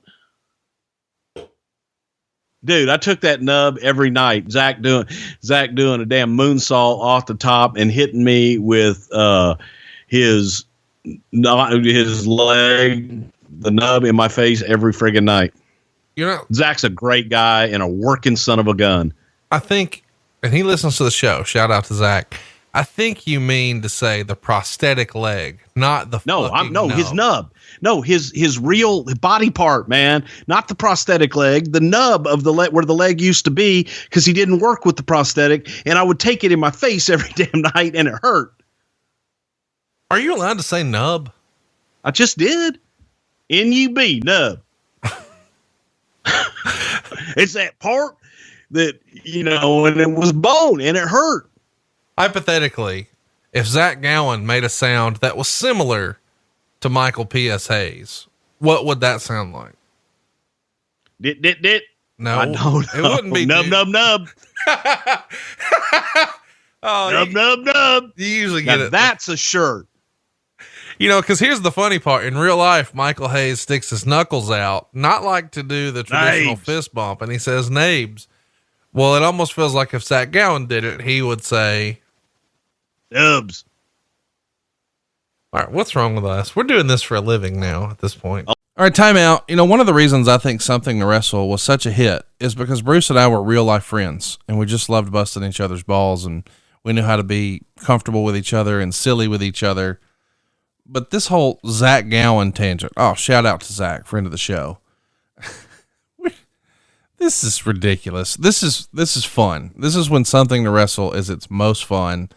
And I don't know that, talking about Shawn again, Shawn gets enough credit for his creative input. The whole, first one and winner Rumble aspect and the whole 1 foot spot, that's all in the same Rumble. Oh, I guess that's how we got on Zach. Either way, it's fun to listen to these back. Thanks for joining me for this ride. Let's get back to it.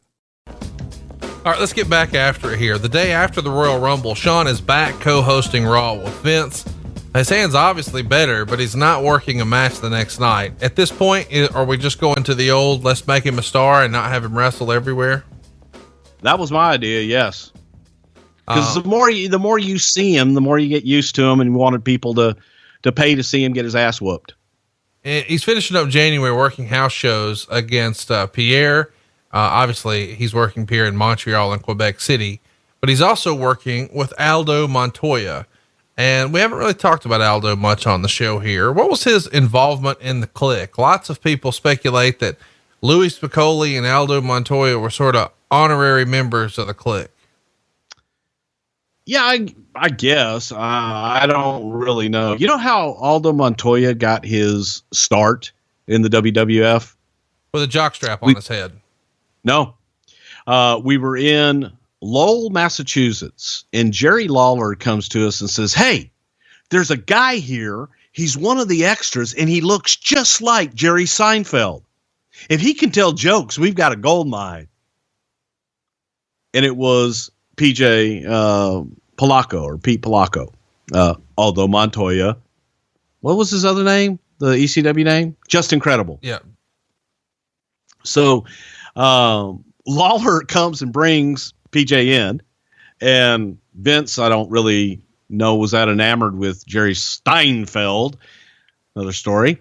And he started talking to him, but we found out that he spoke Portuguese. He was of Portuguese descent. Hence, everybody from Portugal, they got to be a Portuguese man of war. Now, you think that'd be a jellyfish, but really he's a soccer player.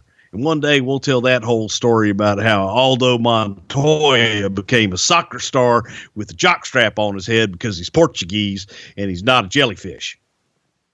Shout out to Just Incredible, who I know listens to the podcast as well. I think he's got a documentary coming out, so best of luck with that. Let's talk again about Shawn Michaels co-hosting Raw. He's doing it again on January 30th, but this time they do it in front of a green screen. What's up with that? What do you remember about Shawn and Vince co-hosting Raw in front of a green screen? Keeping them out there and just kind of shaking it up. During this time, I wonder if Lawler was even with us. So we were kind of rotating that co-host spot there a little bit, but just getting Shawn out there and getting his heat, keeping that heat machine going and letting him run his mouth to get his heat. Meltzer reported in the February 20th Observer that there's rumors that Roddy Piper was going to be in Diesel's corner for his match against Shawn at WrestleMania. Of course, he ended up being the guest referee for Brett versus Backlund at WrestleMania. You remember there ever being consideration for putting him in Diesel's corner instead? Absolutely none. Okay. None. That's complete. Nothing. A week later, February 6th, Shawn is once again co-hosting Raw with Vince in front of a green screen. Let's fast forward a couple of weeks. On the 20th, he's a guest on King's Court, and he reveals that Sid is his new bodyguard. We get lots of requests to talk about Sid here on the show. Why was Sid brought back and put with Shawn Michaels here? God, Shawn needs a bodyguard. In order for Shawn to be a credible opponent, he's got to have a bodyguard. He's got to have an equalizer on the outside, and it's got to be a big bastard. Vince was infatuated with Sid, man. So let's bring Sid back, make Sid the bodyguard. And the idea was to eventually get to that Diesel Sid confrontation. Is it fair to say that Vince was maybe worried about someone Shawn's size being in the main event as being a credible opponent for the much larger Kevin Nash? This is still very much the big man's territory. You've sort of conditioned the audience to believe that they're big guys in the main event and for the world title. So wouldn't there be some sort of old school thinking that, hey, just to make sure this is believable, we probably do need a big bastard out there in Shawn's corner? Is that fair to say? I think it is. I think that definitely was a consideration, because until WrestleMania, I would venture to guess that's exactly what Vince was thinking. It's sort of funny though, because if you think about, if Shawn was 5 inches or 50 pounds heavier, would he have needed a bodyguard if he was really the number one contender? Probably not. Right. And that's the other funny thing. You look at Shawn's 6 feet. Right. He's not a small guy. I mean, he is in a land of giants, but that's a part that was always just funny to me. Bret Hart and Shawn Michaels in any other world, they'd walk into the room, good sized guys, but in a land of giants, they're tiny. And what's funny is I feel like people always mention Bret and Shawn as being smaller guys and not being giants, but a guy who never comes up in the conversation is Ric Flair. He's the same size as those guys. Right. Isn't it weird Exactly. though, how those two guys, and I'm sure it's the WWF territory versus Crockett, but when you talk about smaller guys being champion, it's always Bret and Shawn. Flair's never mentioned, same size. Because Flair didn't have that monster factory, and Right. Flair was the heel. So he didn't have the monster factories always coming in, and they didn't, again, Flair's a big guy, in comparison, especially back in the day. Dusty was a big guy, wasn't 7 foot tall. So it just was different territories and what the audience had become accustomed to. February 28th, you guys do the WrestleMania 11 press conference. It goes down at the Harley Davidson Cafe in Manhattan. What are your memories of the WrestleMania 11 press conference? We just recently covered the WrestleMania 14 press conference in Manhattan, but WrestleMania 11 looked quite a bit different. The one memory that I have in my head was Sid Vicious, Psycho Sid, gingerly trying to tie Shawn Michaels' tie for the press conference. Don't ask me why. And me having to go over and rip the tie out of his hand to tie the tie for Shawn that night. But it was just funny to me seeing this big monster Psycho Sid gingerly trying to fix Shawn's hair and fix his tie and fix his suit just right so he looked presentable going out for the press conference. And obviously the press conference, that was the whole coming out party for Lawrence Taylor and Bam Bam Bigelow. And all we wanted out of that press conference that day was the shot of Lawrence Taylor kissing Bam Bam's head. And that's what we got. How would you say the fanfare, as far as, the attention from the media and mainstream, how was 11 compared to, say, the years prior? We'll start with 10. We could talk about 9 or 7 or 6 or 5. It feels like this is as down as it's ever been as long as you've been there. It was huge, especially in the New York market. And we were selling Hartford as the New York market, believe it or not, because it was only an hour and a half, 2 hours, whatever it is, from Manhattan. So all of our promotion, man, that was to New York and trying to get people in New York excited about it, because it was all about LT and just retiring from the Giants. Man, we shut down Times Square for a public workout with Lawrence Taylor. That was insanity. If you can imagine noon in New York City, Times Square, and where that little ticket window is on Times Square, it's famous. Everybody see it, where the singing cowboy, naked cowboy, stands and plays his guitar. We put a ring in that island and we shut Times Square down and had this workout and trying to get guys through those crowds. We had giant buses for locker rooms and everything. The media coverage for that event was probably the biggest that I ever remember up until that point. Obviously it got a lot bigger as years went on, but for me, that was probably the biggest and widest media coverage I'd ever seen. Let's get to WrestleMania. We might as well. We've been building it up here. I feel like I should mention Shawn is actually wrestling to sort of warm up on his way here. He's working Adam Bomb, Luger, The Undertaker. He's tagging with Jarrett against Diesel and Razor. He works a couple of matches with Bret, several with Bulldog. But right up until WrestleMania, it's mostly a tag with Diesel and Razor taking on Shawn and Jeff. And then we get to WrestleMania 11. It's April 2nd, Hartford, Connecticut. and Diesel pinned Shawn to retain the WWF title at 20 minutes and 35 seconds. Here's what Meltzer said. This was a very good match, but it was all Michaels. Turturro was ring announcer and Thomas was timekeeper. With Anderson missing, Michaels came out with Jenny McCarthy of MTV. When Diesel came out, it was with Anderson solving the mystery of her disappearance. Lawler said Turturro was a lousy detective since he didn't solve the mystery on his own. And McMahon said maybe he could get a job working with the government. Up to this point, the heat in the show had been decent, but during the beginning and end of this match, the heat was excellent. The audience was split 50-50. Michaels was taking fantastic bumps for Diesel for several minutes. In the end, Shawn and Diesel earned 4 stars. Michaels delivers the super kick, but the injured ref gets in too slow and Diesel kicks out. Sid uses a knife to remove the padding from the turnbuckle. Let's remember now, Sid has just stabbed the fuck out of Arn Anderson overseas, and he's using a knife here to remove the padding from the turnbuckle. And Diesel was supposed to slingshot Michaels into the unprotected turnbuckle to lead to the win, but the spot was screwed up, and Michaels hit a padded turnbuckle and then used a foot to the face and a jackknife for the pin. The only weak spot was Michaels recovered too quickly after being pinned.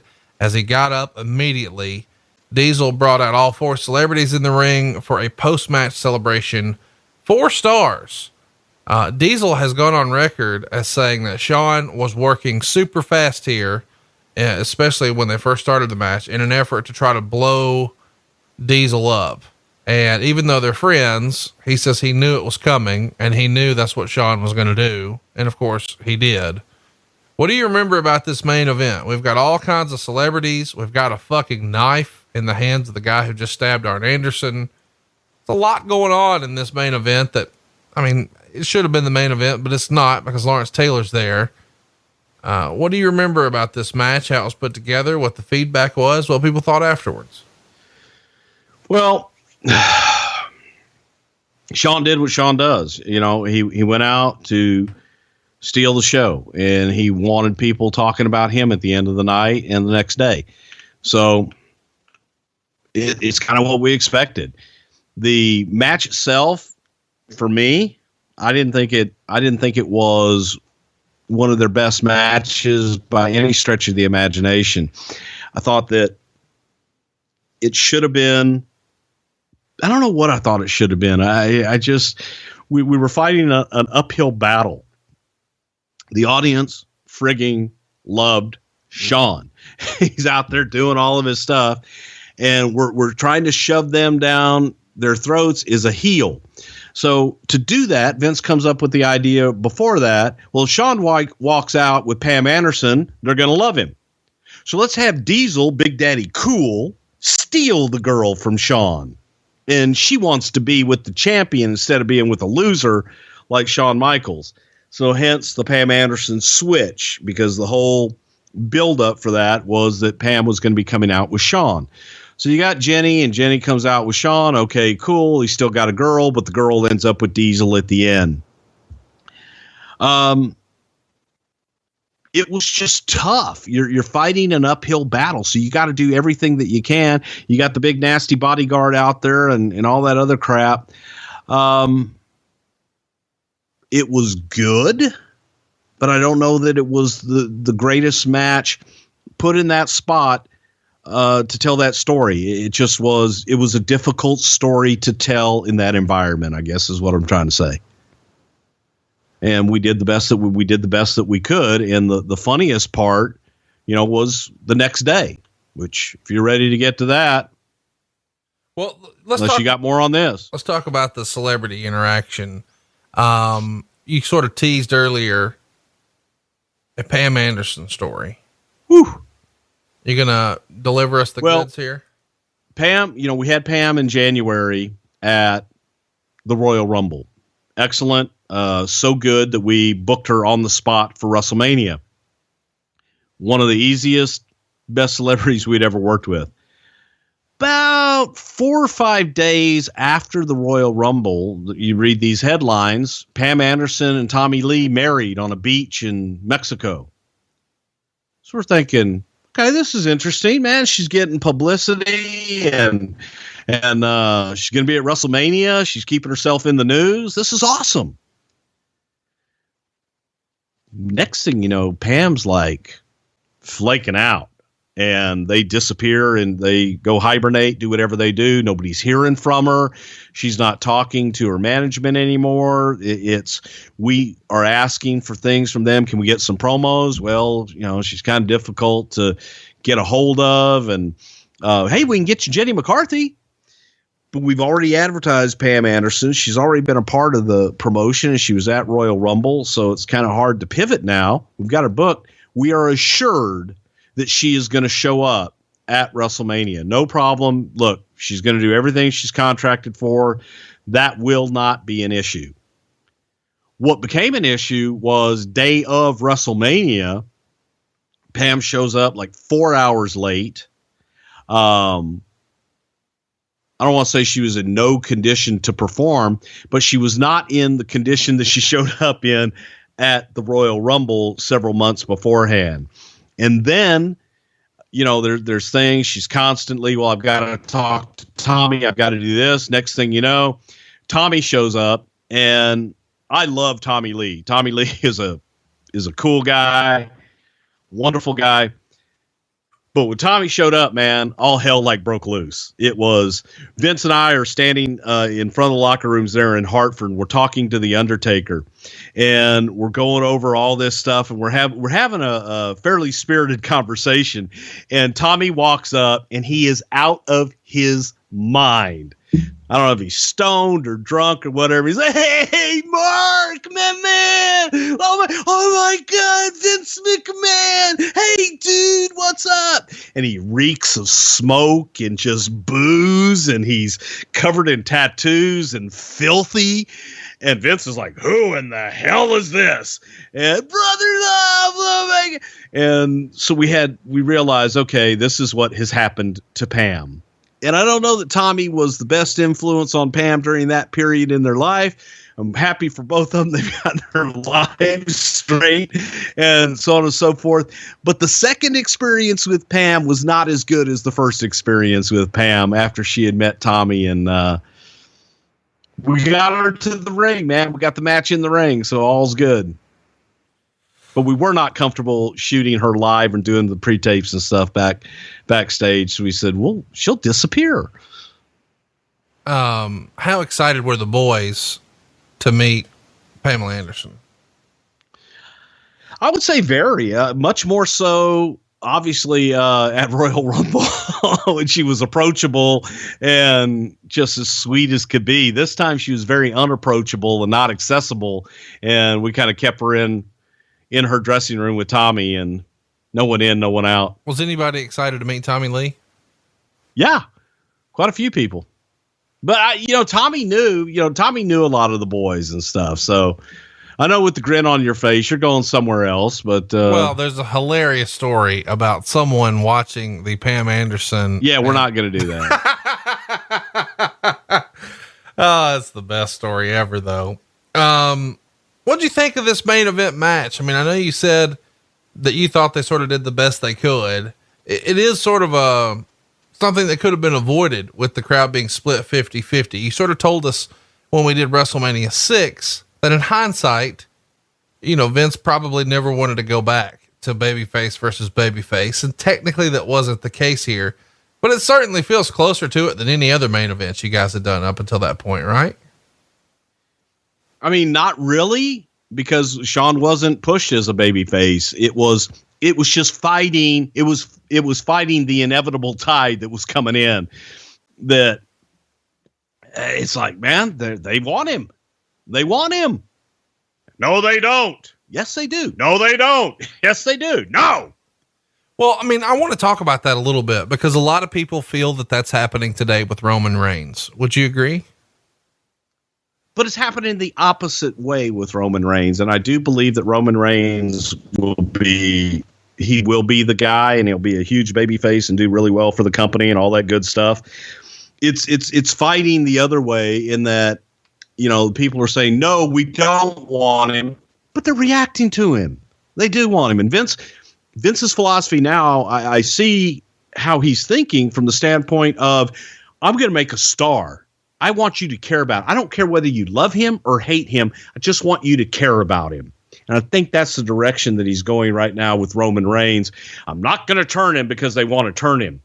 When, in my opinion, my old school way of thinking, I would say turn him, because the hotter he is as a heel and the more he has the people hate him, when it's time for him to turn back, turn still will work today. Even with this fickle, smart crowd, you can turn someone. And I think that Roman, if you went ahead and turned him heel the right way, let him run as a heel, when it's time to turn him back, he'll be the hottest babyface you ever saw. Bret has gone on record as saying that he felt like Shawn buried Diesel in this match by trying to turn himself babyface, doing all the high flying spots, which Bret says got the crowd behind him. What's your take on that? Do you think Shawn sort of did what was best for him and maybe not what was best for the match? No, Shawn, and again, in his defense and going over it with Pat and everything, Shawn was trying to make Diesel the giant. And that was the bumps and flying all over the place and going over the top to make Diesel look good is what they were trying to do. And in doing that, they loved Shawn. They were like, oh my God, come on, Shawn, come on, beat that big monster. It's like, no matter what you did, it was just, we were fighting a losing battle. Do you remember the discussion about the moonsault in that match? Allegedly, Kevin and Shawn talked a little bit about it before, and they weren't sure if he was going to do it. Shawn says he had never actually moonsaulted off the top rope, and he wanted to do it for the first time at WrestleMania. He'd done plenty of backflips, but never a moonsault onto his opponent, from the top onto the floor. And so even up until the match started, he wasn't really committing to Kevin that he was going to do it. A moonsault to the floor is pretty common now, but in 1995, it's a big deal. Do you remember there being discussion about the moonsault?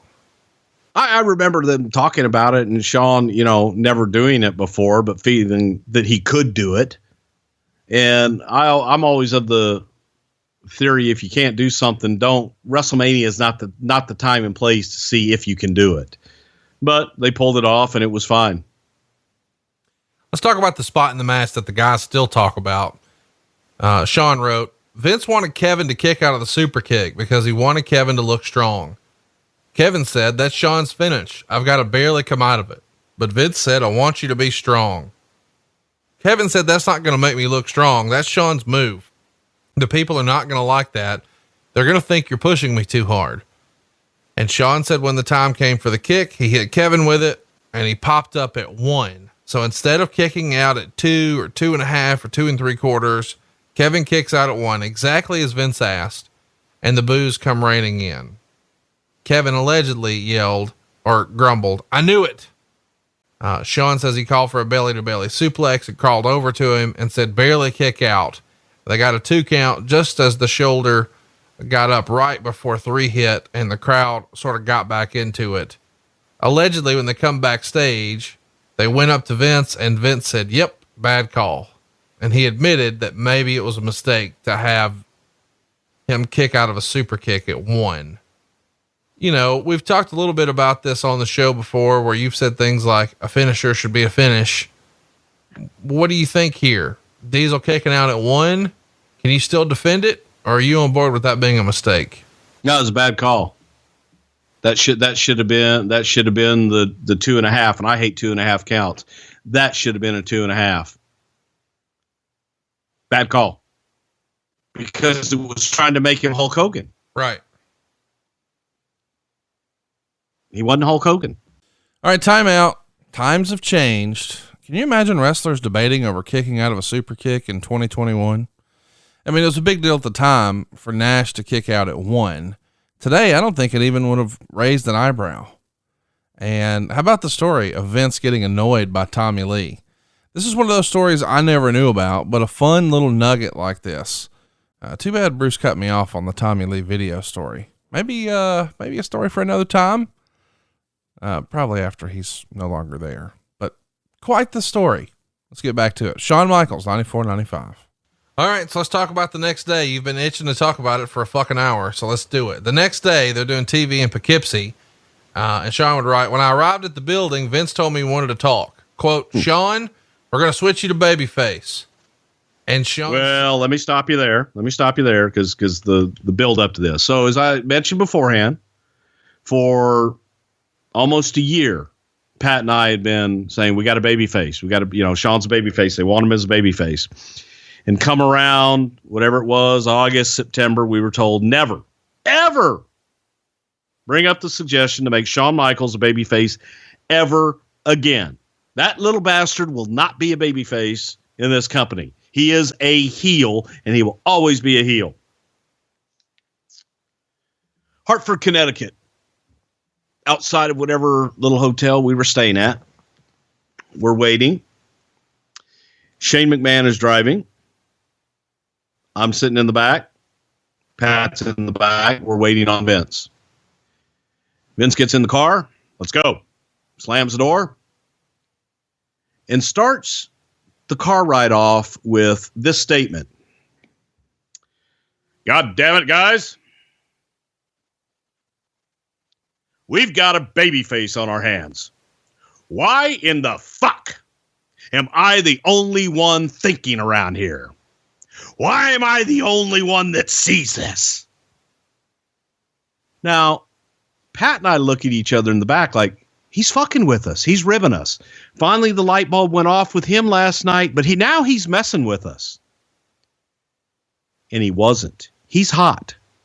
He's pissed at us now that we didn't continue to push and let him know I got a baby face on my hands. He says, we can't continue like this. We've got it. They want Shawn. And we still think, man, he's fucking with us now. He wasn't fucking with us. He thought he had just saw this, and that Pat and I didn't come running up to him at the party the night before and say, Vince, we've got to make a change. He's the only one thinking. And the entire ride to Poughkeepsie, we have television written out. We've got, pretty much the arc written to SummerSlam. And he says, change it all. Well, what do you mean change it all? We're going with Sid. We're getting to Sid and Diesel. We're building to that. Nope. Going with Shawn. He needs to slay the dragon. Start with Sid. We just put them together. And it's like, we got this.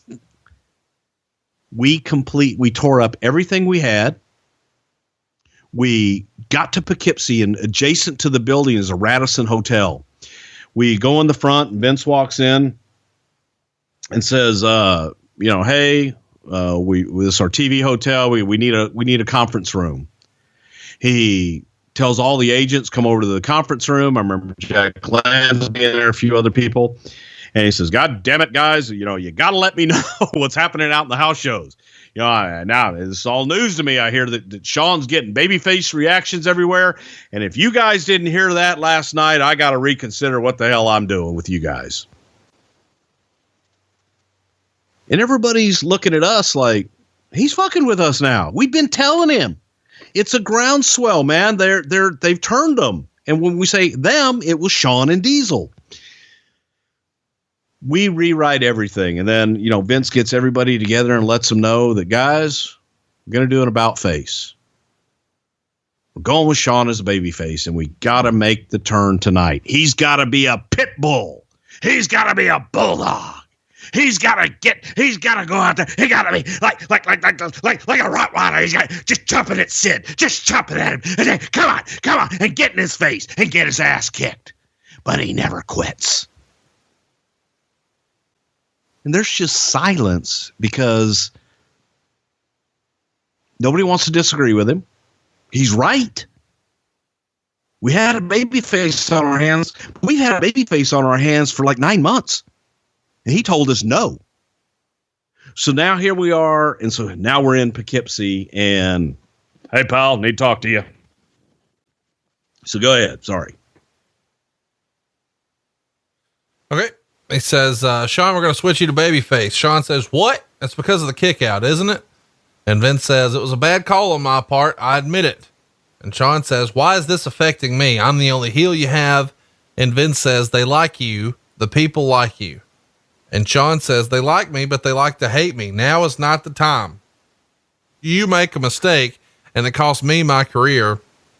Shawn was not happy. And Vince said, we're going to have Sid drop you and injure you tonight, and you'll go home for 6 weeks. Shawn said he was frustrated and bummed. And he said, we had told Vince that people were going to boo the kick out, and he knew this would happen, but he didn't imagine that he would be turned heel. And he allegedly says to Vince, I would never tell you how to run your entire business, but please leave the wrestling to me in regards to the kick out. So then he goes to Kevin and explains what happens and says, they're taking me off TV for 6 weeks. And Diesel says, what for? And he says, they're turning me babyface. And Kevin immediately says, it's because of the kick out, isn't it? If you had to go back in time, do you believe that the kick out is when Vince really changed his mind? No, not at all. It was the match and it was the reaction from those people. It was just a light bulb moment for Vince. They had turned Shawn long before that. So of course that night, Sid turns on Shawn, power bombs him 3 times before Kevin rushes to the ring and chases him off. And now he's out and quote unquote injured with a 6-week paid vacation. And this all happened on April 2nd, the night after WrestleMania 11. So WrestleMania 11 and the Monday Night Raw afterwards, is this the first time you remember the night after WrestleMania sort of being a thing where the big angles happen and get you started? Well, it was, this was Raw. We were able to do live stuff, and it was out of necessity and just out of the necessity of all the eyeballs on us. Yeah, it became a big moment for us, but it wasn't, none of this shit is what we planned. I feel like we should also mention that WrestleMania the night before is the first time that Shawn and Kevin saw an unfamiliar face. A guy approached him and says, I don't want to interfere, but my name is Paul Levesque. I talked to Terry Taylor and he said, you guys are the guys to hang out with. So if you don't mind, I'd like to hang out and travel with you. Get that chapstick out, Bruce. Tell everybody who Paul Levesque is and why he made the decision to ride with Shawn and Diesel here. Why do you hate Hunter so much? I love Hunter. He's a super nice guy. But and why is it bad for me to say good things about Hunter and I say bad things about him when it's bad?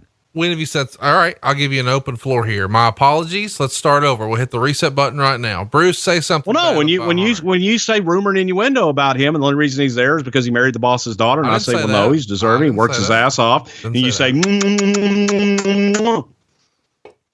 well, I mean, cause you're for a JOB over there. And that's what most of our listeners think. I don't think I'm alone in this. So since you said you say negative things about Hunter, let's give you an opportunity. The floor is yours. Say something negative about Hunter. No, he's got a big nose. Give me something else. I'm not going to play this game with you. Well, that's what I'm saying. When you talk about rumor and innuendo, well, tell us all the negative things about Ric Flair. We're not talking about Ric Flair. We're not talking about Hunter now either. Okay. Who's Paul Levesque? Triple H. Okay. Do you want to tell us about bringing him in? Who signed him? Who brought him in? Why was he a fit with the Kliq? We're trying to do a fucking show. Well, he was brought in because he was somebody that we had our eye on for a long time. And he was somebody that Walter Kowalski had told us about. Pat Patterson and I had gone down and seen him in Massachusetts work right before he signed with WCW and told him then, hey, when your contract's up and you're able to come, give us a call. And he did. And it was time for him to come in. So we had wanted him. We had wanted him for a while. So there you go. He's riding with the boys, and I guess you're not going to tell us anything else about it. Let's talk about WrestleMania. Well, no, I don't know how if Shawn said, he went up and introduced himself, I don't know how he became part of the Kliq. They all just became friends and started riding together. And, like last week, when we were talking about all those guys coming in, it was always kind of like the evolution of man, where you'd see Kevin Nash and then you'd see Razor, then you'd see Shawn, and then 1, 2, 3 Kid or Hunter, behind that, and they would all be behind. It's where Sean Waltman came up with the name Trailer. Chief J. Strongbow nicknamed him Trailer because he said he was always kind of behind the Kliq with his bag, trailing behind, just following behind everybody, and called him Trailer. But they were, guys that hung out, traveled together. There were a lot of guys that, hung out and traveled together. And those were the 4 or 5 guys that became the Kliq. Let's talk about WrestleMania, because Kevin Nash has been pretty open about saying back in this era, you had no idea what type of year you were going to have financially until you got your WrestleMania check. Is that fair to say? I mean, it feels a sort of, I don't know, unpredictable, I guess is the right word to say, because you never know exactly what sort of pay scale Vince is using. You don't really have an idea, but then of course the gate comes in, the pay-per-view buy rates come in, and then there is a formula or there's not a formula. What can you tell us about the way WrestleMania payoffs were figured in this era? Yeah, a lot of it was, on what Vince felt at the time. It had a lot to do with the gate, but also had a lot to do with the pay-per-view buys that came in. And during this time, we were still about 90 days behind before you would ever find out how many buys and before the money would actually come in. So he would make those, but the WrestleMania payoff for a lot of guys, that was the biggest payoff of the year. And that would make or break your year, depending upon where you were on WrestleMania. But for the most part, that was your biggest payoff of the whole year. Is it fair to say at WrestleMania 11 that Lawrence Taylor got the biggest payday? I'd say Vince got the biggest payday, but LT probably got the next biggest. Next up, would it be Shawn, Diesel, or Bam Bam? Probably Shawn, Diesel, and Bam Bam probably all got equal pay. Okay. And we would assume that's probably 6 figures or more. Somewhere they in did the well. 6 figures. Okay. Wouldn't surprise me. Okay. So Shawn's out for 6 weeks and he comes back on May 22nd and he pins King Kong Bundy in a King of the Ring qualifying match. And at this point, depending on who you believe, this is when everybody starts to say that the Kliq starts to gain some control. I guess at this point, these guys are renting a big van and we've got Shawn Michaels, Kevin Nash, Scott Hall, Hunter Hearst Helmsley, and the Kid all in the same van. And according to the rumor and innuendo, one of the reasons they liked for Hunter to travel with them was because he was a teetotaler. So he didn't drink. Right. He didn't take pills. I was looking for you to give me that earlier. You didn't. So I brought it up. What can you tell us, if anything? Are you going to play like you don't know anything about any of this again? Well, no, that's exactly why he was the driver. He was the wheel man, because they could all sit back and drink and take whatever it is they wanted to take, and nobody had to drive, and Hunter would take care of them, make sure they got from place to place. Is it fair? It's always good to have a good week. Here's the crazy thing. You want to know who was one of the best wheelmen in the business? You're going to laugh at this. Who? Dude. I believe that. He's not anymore, by the way. I've never been so scared in my life. But no, Hunter was a good wheelman, and he didn't party, so he takes care of everybody. For the next year and a half, these guys were pretty much inseparable. I mean, they spent so much time together that allegedly Lex Luger is the person who gives them the name the Kliq. Do you remember Lex being the guy who sort of coined the phrase? I don't remember who coined it, but it got, the Kliq was recognized, by everybody, and everybody was kind of calling him the Kliq. Do you think that Hunter sort of knew the landscape before he got there?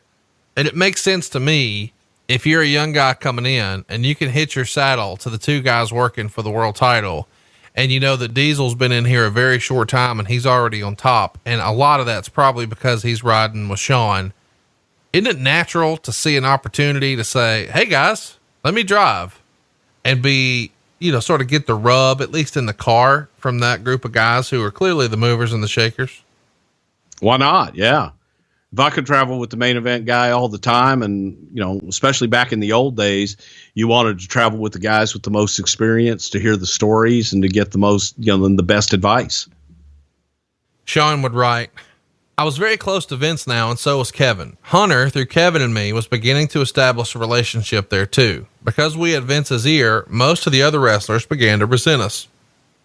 They already didn't like me, and Kevin is such a friendly person, he's tough to dislike, but he still got heat for being in the Kliq. Shawn said, many thought we were using our relationship with Vince as a way for us to stay on top and as a way to keep them down. Were we bad mouthing others to try to keep them down? No. We had this pirate guy and he didn't want to put Kevin over. Kevin was the champion and Lafitte was fairly low on the card. The champion beat all of us. So we buried him and we did it to his face. We let him know everything that we were doing. We called up Vince and told him the pirate needs to go. Vince told us to lighten up. He would talk to him, but Vince didn't fire him. He didn't think our suggestion of punishment fit the crime. Now, Shane Douglas is on record for a lot of this, and he's done a bunch of shoot interviews. So I want to sort of recap Shane's version of this same story, and then we'll get your take of what really happened, or what happened when the Kliq tried to bury the pirate.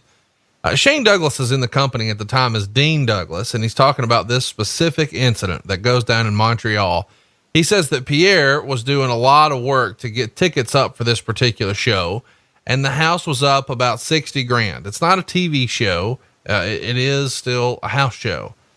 And Shane said Vince wanted them to do some sort of hot finish so they could come back the next month and do a rematch and hopefully have it up even more. Well, Shane said Shawn walked into the room and asked Kevin what he's going to do that night with Pierre. And Kevin said, Vince wants some hot finish. And Shawn said, no, you're the world champion. And Shawn asked Kevin, when you worked with the world champion, did you put him over clean? And Kevin said, yes. Shane then said that Shawn said, well, you're the world champion and that piece of shit will put you over clean. And Shane said, Kevin said, no, Vince wants something hot so he can come back. And Shane insists that Kevin was very professional, but Shawn just keeps on hammering Kevin about this. And eventually Shane said Carl came in and Shawn went to walk out and said to Carl, hey Carl, how you doing, buddy? And then he walked past Carl like he was leaving the room, but then he stopped and stood right behind Carl. And when Carl asked Kevin what he wanted to do tonight, Shawn was standing behind Carl, mouthing the words, fuck him, and flipping him off, signaling jackknife 1, 2, 3 with his fingers. And then Shane said he was watching all this happening right in front of him when Kevin said to Carl, I was thinking jackknife 1, 2, 3. And Carl said, no, we can't come back with that. And Shane said Shawn was acting like he was in middle school, and he remembered thinking to himself, am I in 7th grade?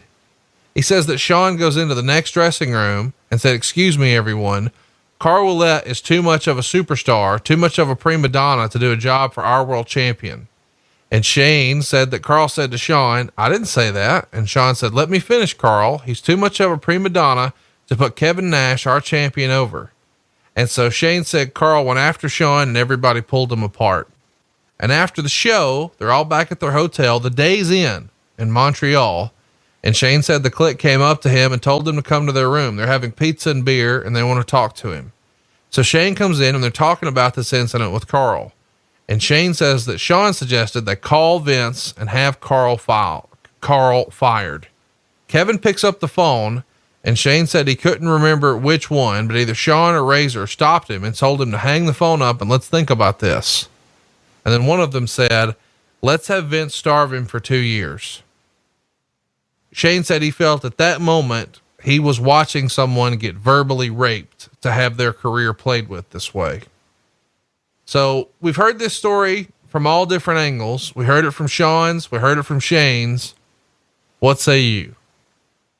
Well, I wasn't there, first of all, so I have no idea what took place in the dressing room, and my information I got from the agents that were there and from Vince. So trying to piece all of it together, and I'm listening to the story where Shane talks about he witnessed one thing in one dressing room and then he witnessed something else when Shawn walked into another dressing room, which kind of confuses me a little bit how he could be in two places at once. So that's where a lot of that hearsay and and bullshit and innuendo and rumor and everything else. The whole thing about, Kevin coming in and Pierre, it was always a battle in Montreal. It was a battle with Jacques Rougeau. It was a battle with Carl Ouellet about doing jobs in Montreal and looking good and looking strong in Montreal. That was always it was just a bone of contention every single time, because Montreal was booked differently than the rest of the territory. It was booked, one town, and you did different finishes and you did different TV and you did all these things, different rules in Montreal, because you got Canadian heroes and apparently, Quebec heroes and so on and so forth that only applied in Quebec and didn't apply for the rest of the world. So the only people that really know what the hell happened from our vantage point, what we were told by the agents, and what I was told by Vince, was that Carl had a issue, didn't want to do a job in Quebec, that Kevin didn't want to not beat Carl, being the champion, and that Kevin had suggested, doing some kind of a schmoz finish, and whatever the hell they came up with, that they came up with. But it was a big to-do over, one town, one night, that was just such bullshit that the Pirate would not have been on top in any other market in the world at that time. But in Quebec, he meant something. So it was different. And yes, he did do a lot of publicity. He and Jacques always did a lot of publicity for Montreal. And for whatever reason, it was handled differently. And that's where all the bullshit came from.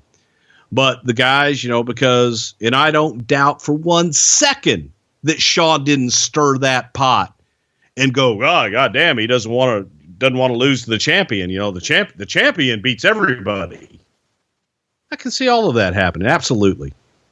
But again, what we were told on our end was Pierre didn't want to do the finish. Kevin didn't want to do Pierre's finish. So Vince, get the match in the ring. Let's come up with something and move on.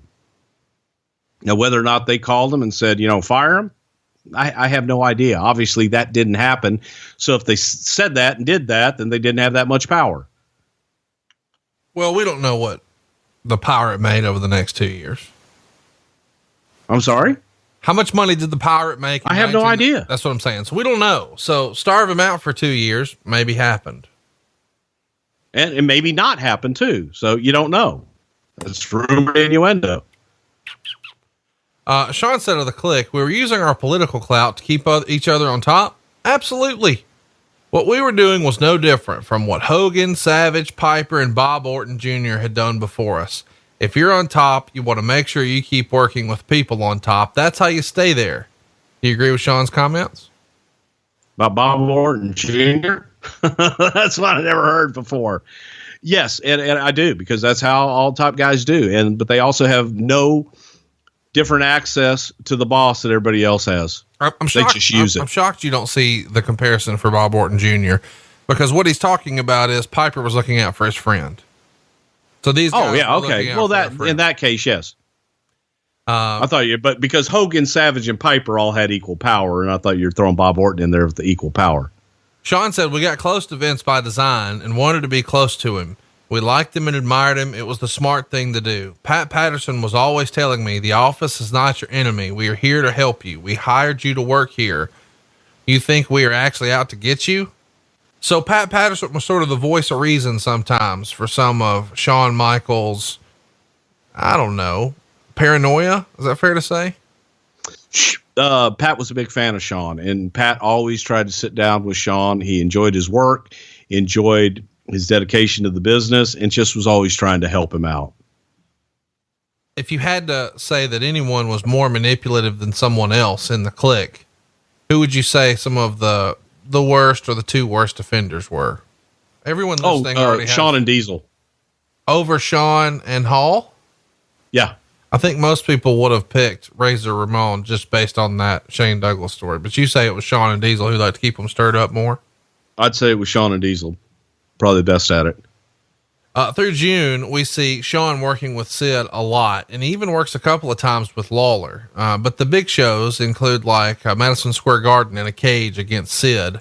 But then when they go on a European tour in mid-June, you see him working with IRS. That gets us to King of the Ring, and that goes down on June 25th, 1995 in Philadelphia. Shawn and Kama go to a 15-minute time limit draw.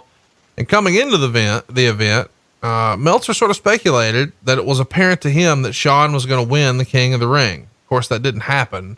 He didn't even win a match on the pay-per-view. But do you remember there being consideration of having Shawn win the King of the Ring here?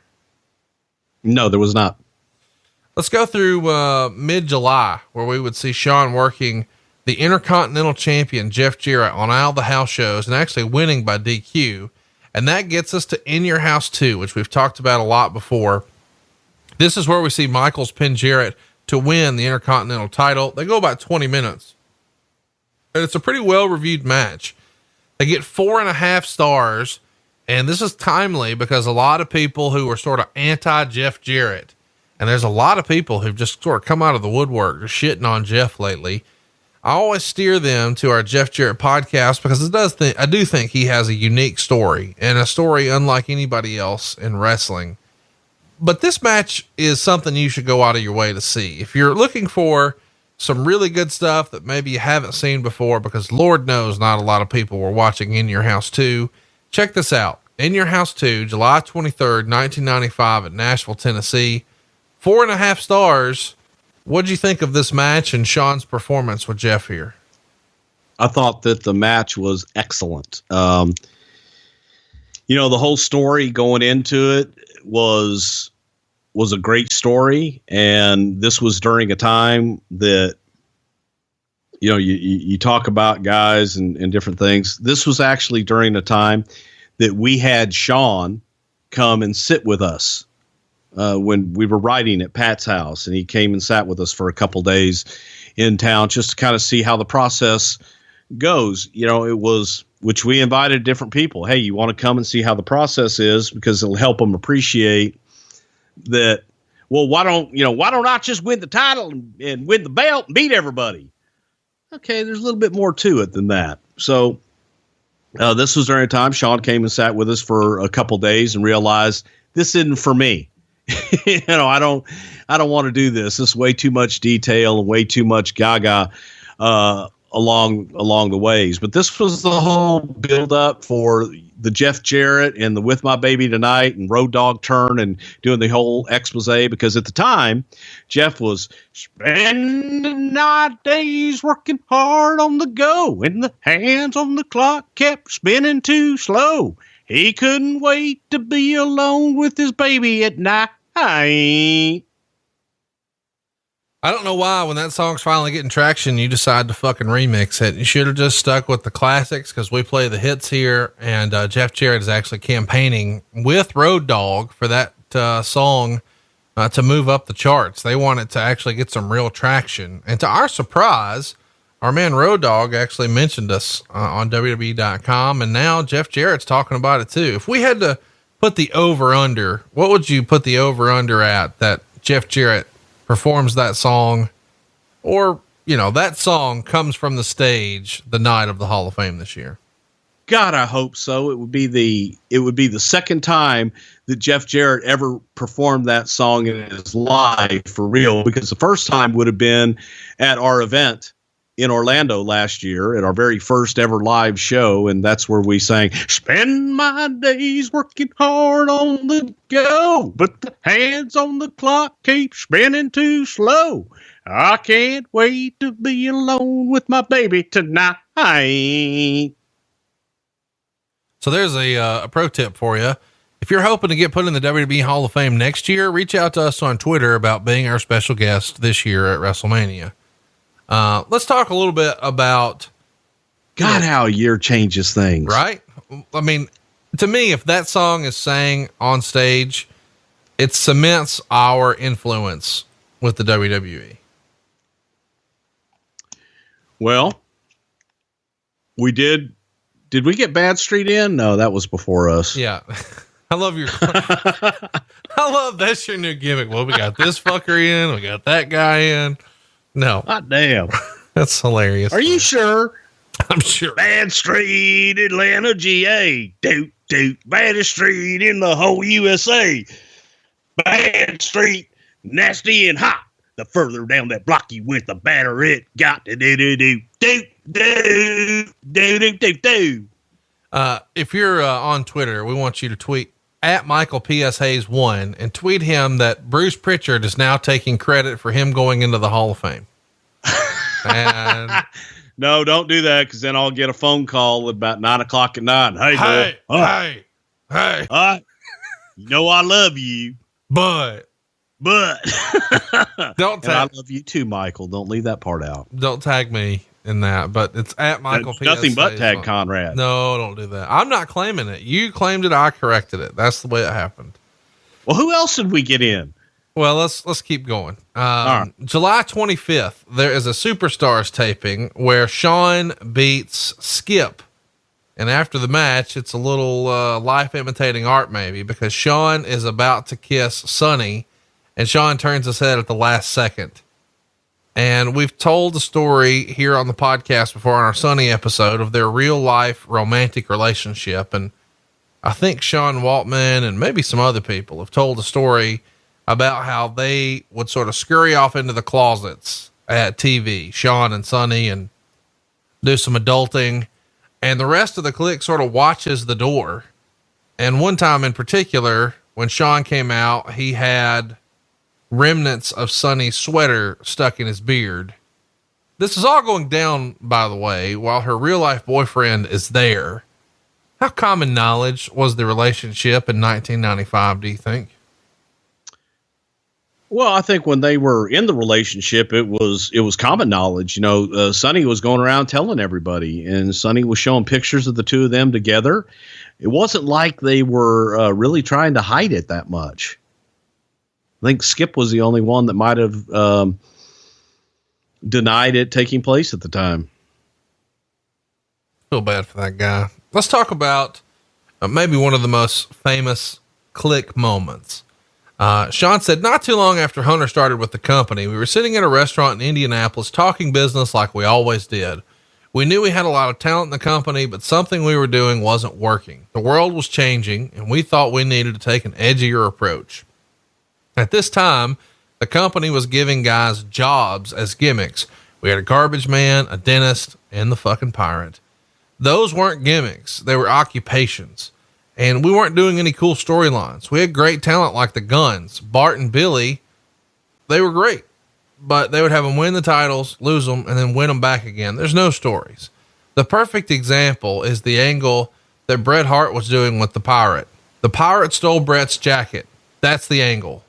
Bret was like, oh my God, what am I supposed to do? I'm really angry now. He has my leather jacket. I want to kill him. That stuff just wasn't cutting it.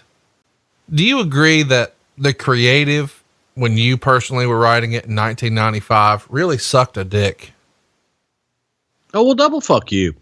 First of all, I didn't know that a pirate was an occupation. Well, Shawn wrote that. I mean, what do you think pirates get on their W-2 at the end of the year? We're close to April 15th.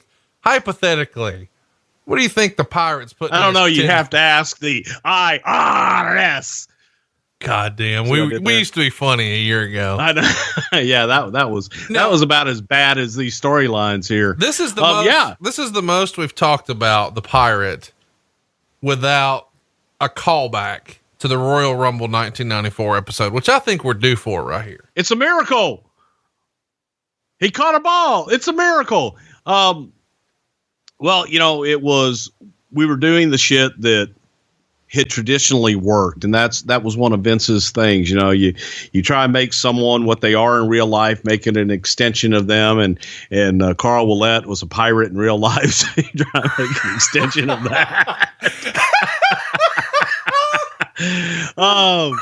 And oh my God, Glenn Jacobs, you know, had aspirations of being a dental hygienist, and no, some of them were pretty bad, man. And it was just a sign of the times that what we did. Now, I'll tell you the incarnation of the jacket thing with Bret And that actually came from me. And here's the incarnation of it. There was a hot angle that we had done in Houston. Now you also have to remember, we're talking 1972, 1972, 1973, maybe.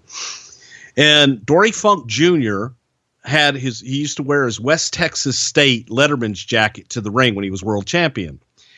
So we did a deal where Jose won on disqualification. So he won the match, but he didn't get the belt. So Jose took what Dory prized more than the championship, and that was his Letterman's jacket.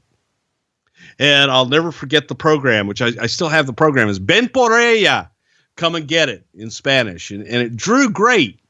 But again, we're talking 1972. And I remember talking about this one time, and he's like, damn pirates steal things. And we came up with the pirate stealing. And the jacket kind of looked like something a pirate would wear. And wouldn't you be mad if someone stole your good favorite leather jacket? Arr! You know you would, Conrad. You would be pissed. The way you defend this with such fervor. Yeah, it was the shits, dude. It doesn't hold up well. And it was a tough time. we were throwing shit against the wall and praying something stuck. But when I feel I'm really just a fan. I'd say that all the time. I'm not, I mean, I guess I am part of the show, but I'm really like the first listener. And I wish that everybody could have seen the video, like your face when you said you would be pissed. You would be. Somebody stole your nice pink and black leather jacket that you had custom made, and they took it and they're running around on their boat and they're saying, matey, you'd be pissed off. You'd want to get that son of a bitch back. Now, and again, we're talking about a time here where Bobby Heenan's running joke is, I went to the dentist the other day. You know, my dentist, I yank him. God damn, I love it. We need a character like that. And Isaac, before we know it, hey, Isaac Yankum's born. And a fan asked a question. I'm sorry, I'm sidebarring again. A fan asked a question about last week's show. And they asked who that fourth night was supposed to be. We had Greg or the third night. It was Jerry Lawler, Greg Valentine, hang on. Terry If Funk. you're going to take over, tell the story. Survivor Series 1993, Jerry Lawler's out, Shawn Michaels in. It was supposed to be mystery nights, and you would have different wrestlers under hoods. And so there was a question, who was the other guy supposed to be? All right, take over. And the other guy was supposed to be Glenn Jacobs, who Jerry Jarrett had, talked about and said, I got this guy and he's worked in Tennessee, big bastard. But when they brought Glenn in, Glenn was green as grass, but Vince saw something in him and didn't want to put him out there. And that's why we went with Jeff Gaylord instead of Glenn Jacobs. But Glenn Jacobs, the evil dentist, Isaac Yankum, and the real Diesel was originally supposed to be one of the nights. I love that you said the real Diesel just to piss people off. Thank you for that. You're welcome. So let's talk a little bit about. You're so pissed about that jacket, aren't you? Oh, dude, the way you said it with such conviction fucking cracked me up. All right, timeout. Can you believe we still referred to PCO as the Pirate? For whatever reason, when Bruce says that, it just tickles me. So I've picked it up myself. And the story of Shawn being the instigator between PCO and Nash in Montreal seems to almost be a precursor for what's to come with Shawn Michaels, the shit disturber, if you will. And maybe I was trying to bust Bruce's balls a little bit by shitting on the current product, but his line about occupational gimmicks and that PCO was a pirate in real life is just an all-time great line on the show. It's kind of fun to think about if Glenn Jacobs would have debuted as one of the Knights alongside Valentine and Funk. I mean, again, this sort of what if thing. Would someone else have eventually become Kane? And would that have worked? And would we have also been deprived of Isaac Yankum? Okay, maybe that would have been okay. can't all be winners. Let's get back to it. Something to wrestle. Let's talk about this meeting in Indianapolis again, because this is, one of the more critical times in the business. And here's what Shawn said. We were talking about all these things and we decided we ought to call Vince. So I called him. I told him how everything we were doing sucked and how he needed to change everything. I gave him a few suggestions and he says, do you want me to fly there? We can discuss it if you have some ideas. I figured, why not? We can't do any worse than we're already doing. So Vince flies to Indianapolis and rents a conference room in a hotel. And Hunter, who was still fairly new, wasn't sure if he should even be there. He says, I haven't been here that long. I probably shouldn't weigh in on this. And Vince said, you're in this room, you have an opinion, and you're going to weigh in. And Shawn said that Hunter stayed. And Vince took out a list of all of the performers with the company. And he asked the guys, the Kliq now, who we thought could go and who we thought was dead weight. And there weren't that many that were dead weight. There were plenty of guys we didn't like, but we thought they could work. And when Vince asked, we told him that guy can work. We weren't buddies with Chris Candido, but we thought he had ability. And we told Vince that. We couldn't stand the Pirate, but we said he could wrestle. Shawn said Vince came to the show that night, and it was very unusual for him to be at a house show, especially in Indianapolis. When word leaked out that we had a meeting with Vince, there was some serious heat sent our way. Are you okay? Yeah, there was some serious heat. Some serious heat. Some accounts had us threatening Vince with a walkout. Others had us drawing up a list of people we wanted fired. None of that was true. Over the years, this meeting has... Wait, you say, like you were there? Well, I mean, Shawn just wrote right before that whatever he said a name of someone they thought was dead weight, they said, oh, this guy's dead weight. No, that's what Vince asked them. Who do you think is dead weight? And then he said that for the most part, they said, well, the guys that could work. But, pretty much Shawn's recollection of all that is spot on. And Vince had wanted us to go down there and meet with these guys and let's hear what they have to say. And we thought, you know what, Vince, if we all go down there, it's us against them. And you need to go in here and see what they have to say. Let them, they wanted to talk to Vince. So let them talk to Vince. And that's why he went down there. And then all the rumors and got, oh boy, Diesel and Shawn, they're demanding, they refused to go on and do all this other bullshit because the party left out. They were late to the show too, because they were all at the hotel having the meeting with Vince. So they got to the show late and then Vince shows up and they all got out. Oh, hey, they were meeting with Vince and Vince had to fly down here to get the match in the ring and all this other bullshit.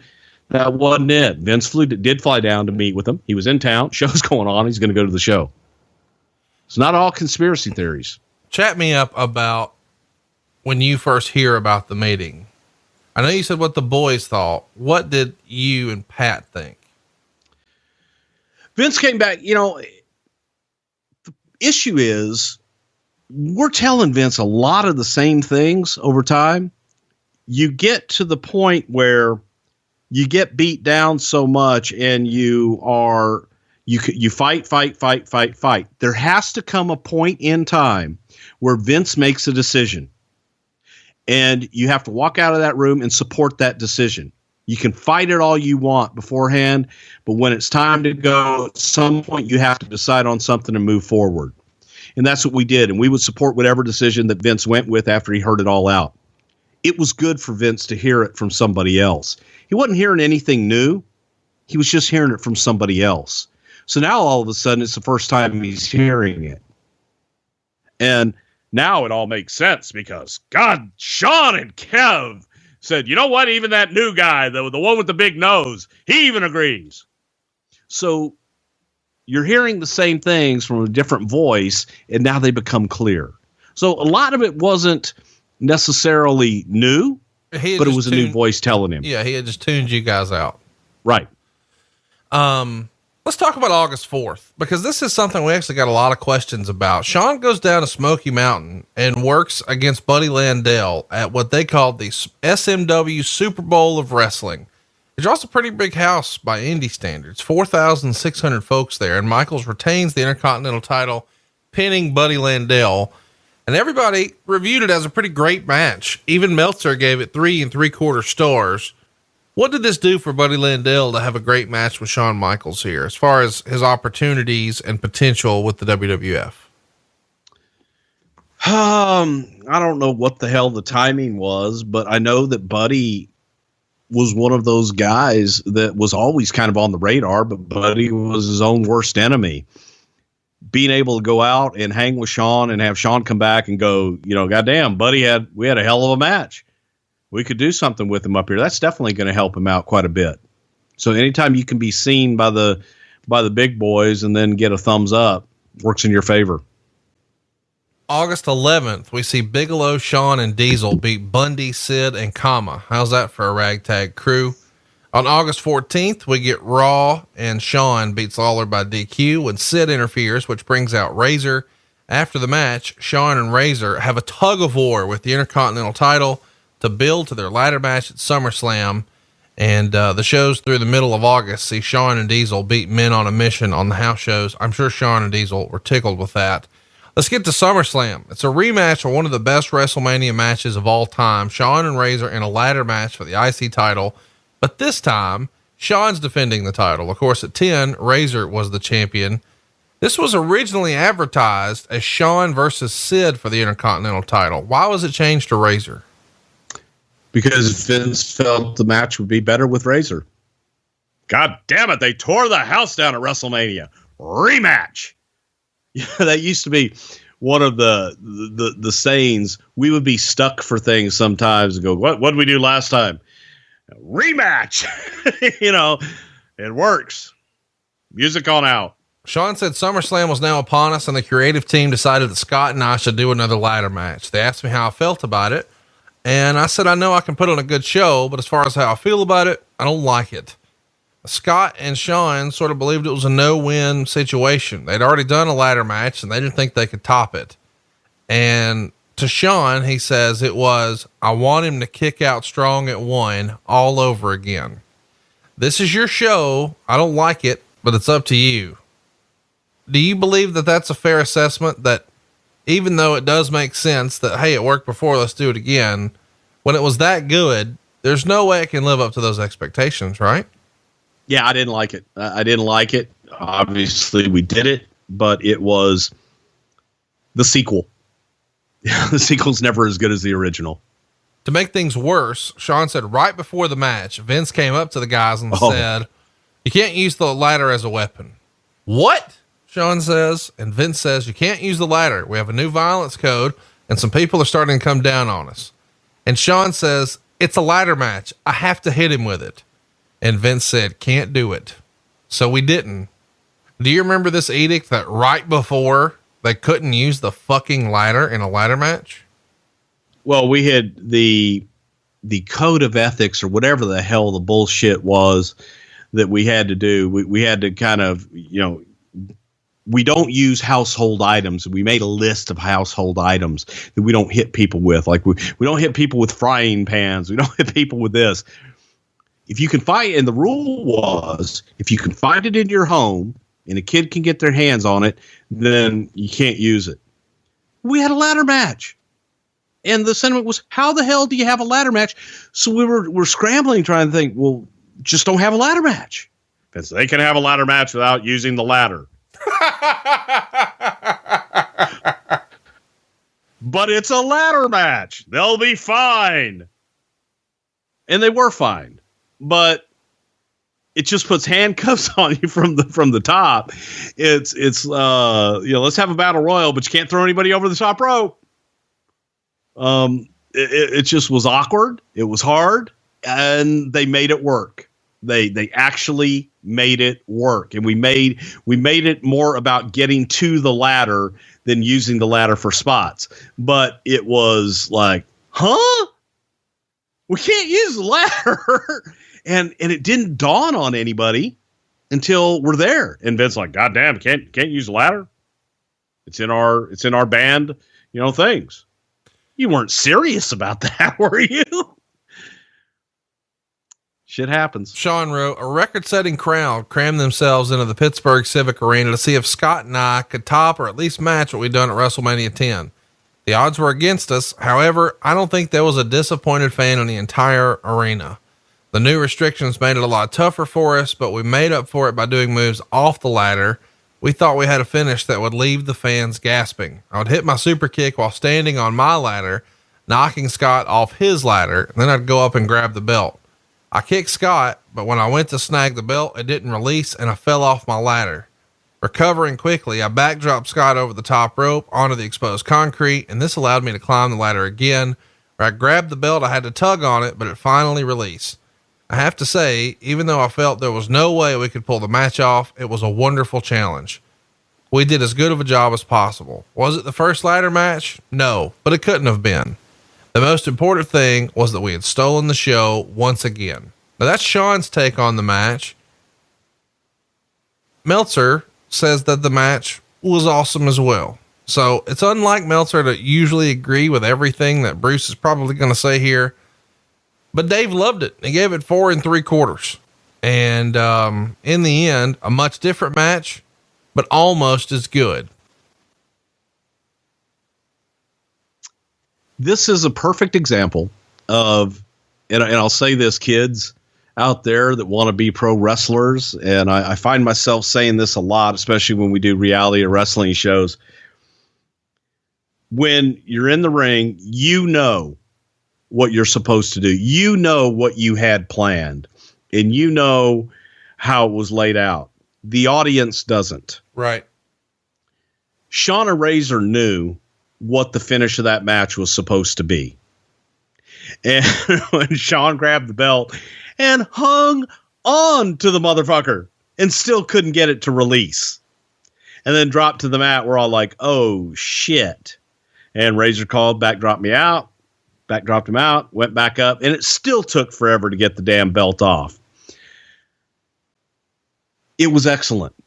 And it was a perfect example of being able to improvise and think on the fly and still deliver, a great story, possibly even a greater story than what was originally laid out. We knew what it was supposed to be. The talent knew what it was supposed to be, but the audience didn't, and they got a great match and a great finish because of it. So, yeah, I actually twice. I agree with Dave Meltzer twice. Meltzer cannot praise Shawn Michaels enough here. He wrote, there should be no more doubt as to who the star performer in American pro wrestling is. Whatever doubt should have been erased by Shawn Michaels at SummerSlam on 8/27 from the Pittsburgh Civic Arena, stealing the show for the 3rd time at a pay-per-view event in 1995. You could call him the Ric Flair of the 90s or the most talented American worker of all time. You should call him the WWF champion. Michaels, in comparison with Flair, is far superior athletically and as charismatic as Flair was at his peak. Michaels has the potential to far surpass him there. Michaels is not equal on interviews with Flair, and Flair's one advantage when it comes to in-ring performance is that in his prime, he did it 300 nights a year with a level of consistency that Michaels and nobody else in the WWF can come close to. But I don't think on Flair's best day, he could have put on a show like Shawn Michaels did at SummerSlam. Pretty high praise here. Hard to argue at this point. Shawn Michaels was the best in the world. He definitely was. He consistently delivered every single night. And, you had been there when Ric Flair and I have had this conversation. And I've told Rick, because I've always considered Shawn, the best worker I've ever seen. And Rick makes that same comparison about having to work with different talent every single night, 300 nights a year, doing our Broadways with guys that should never be doing, shouldn't be going longer than 10 minutes. And Rick would have to get an hour out of them. Different time, different place. This time in the business, in this period, nobody could touch Shawn Michaels' work.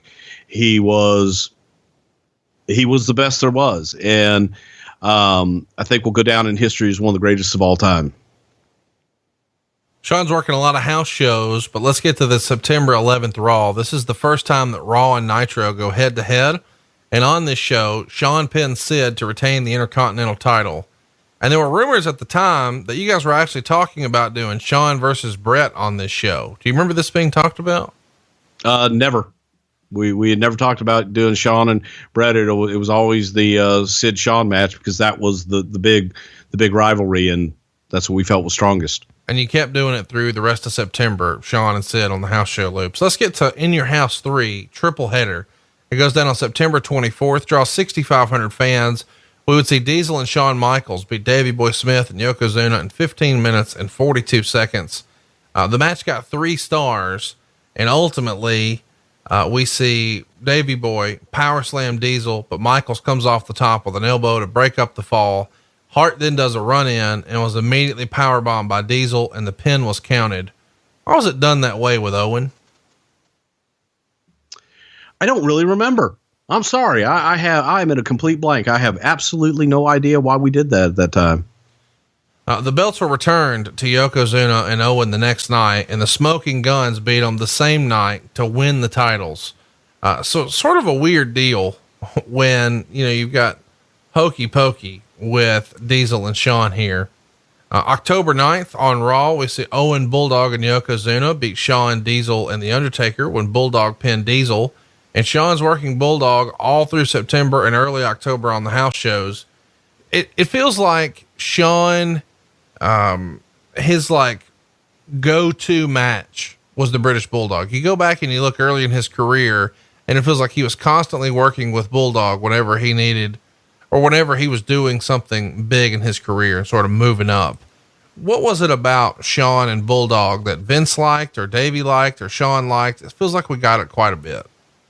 Chemistry, and they always seem to find themselves on opposite sides, baby face and heel, and vice versa, where they could swap roles, but they never really disappointed. They matched up beautifully and always had great matches. So it was the chemistry.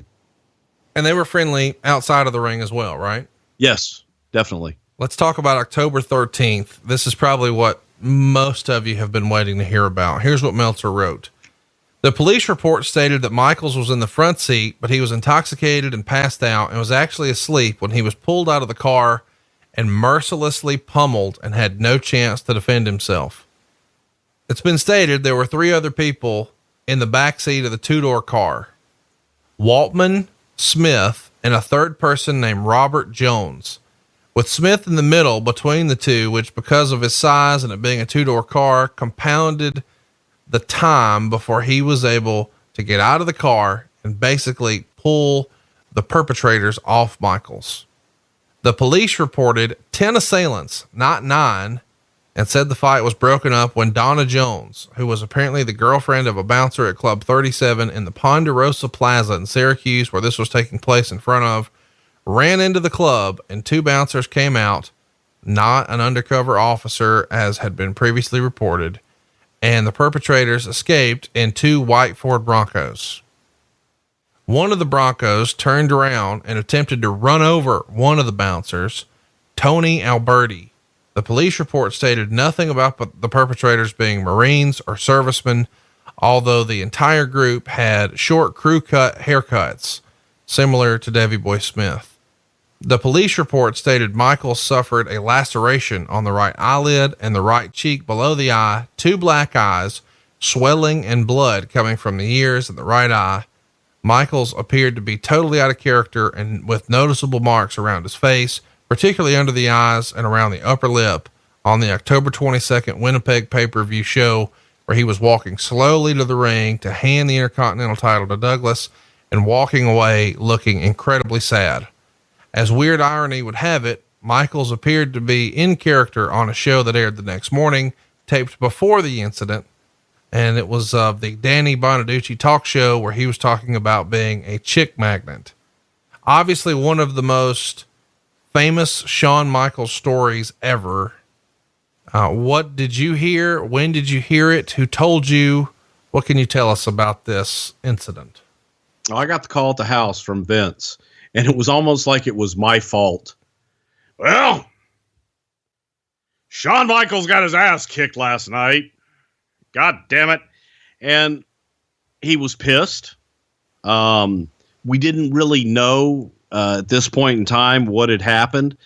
Just that bunch of guys. They'd been at a bar and he'd gotten jumped and had the shit kicked out of him in a parking lot. So the agent, I believe, was Jim Myers, George Animal Steel. So Vince was like, get a hold of George, get him over to the hospital, let him know what happened, and find out, what happened. So we sent George over, and you're getting bits and pieces and just trying to put everything together.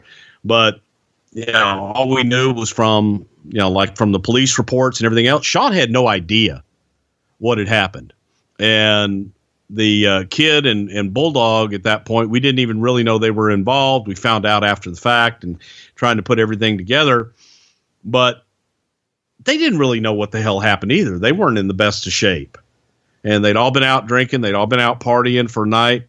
So Vince was more upset at the situation that Shawn was out, fucked up, and got himself into this situation than anything. It's like, what the hell are you doing out being so fucked up and then getting your ass kicked to boot? And the original injuries, we're hearing from the doctors because, of course, doctors are going to paint the worst case scenario, especially initially. They're going to tell you, oh, well, you can't do this, and the concussion and the brain swelling and so on and so forth. He was beaten up pretty damn seriously and had a lot of injuries. So it was bad. And he was definitely in no condition to compete and be able to go out and take bumps and do anything. So yeah, Vince was pissed. Here's what Shawn said of the incident. Kevin, Scott, and Hunter were on a European tour, and I was traveling with Kid and Davey Boy through a run of Western New York. We did a show in Binghamton on the 13th and decided to stay overnight in Syracuse and route to a show in Utica on the 15th.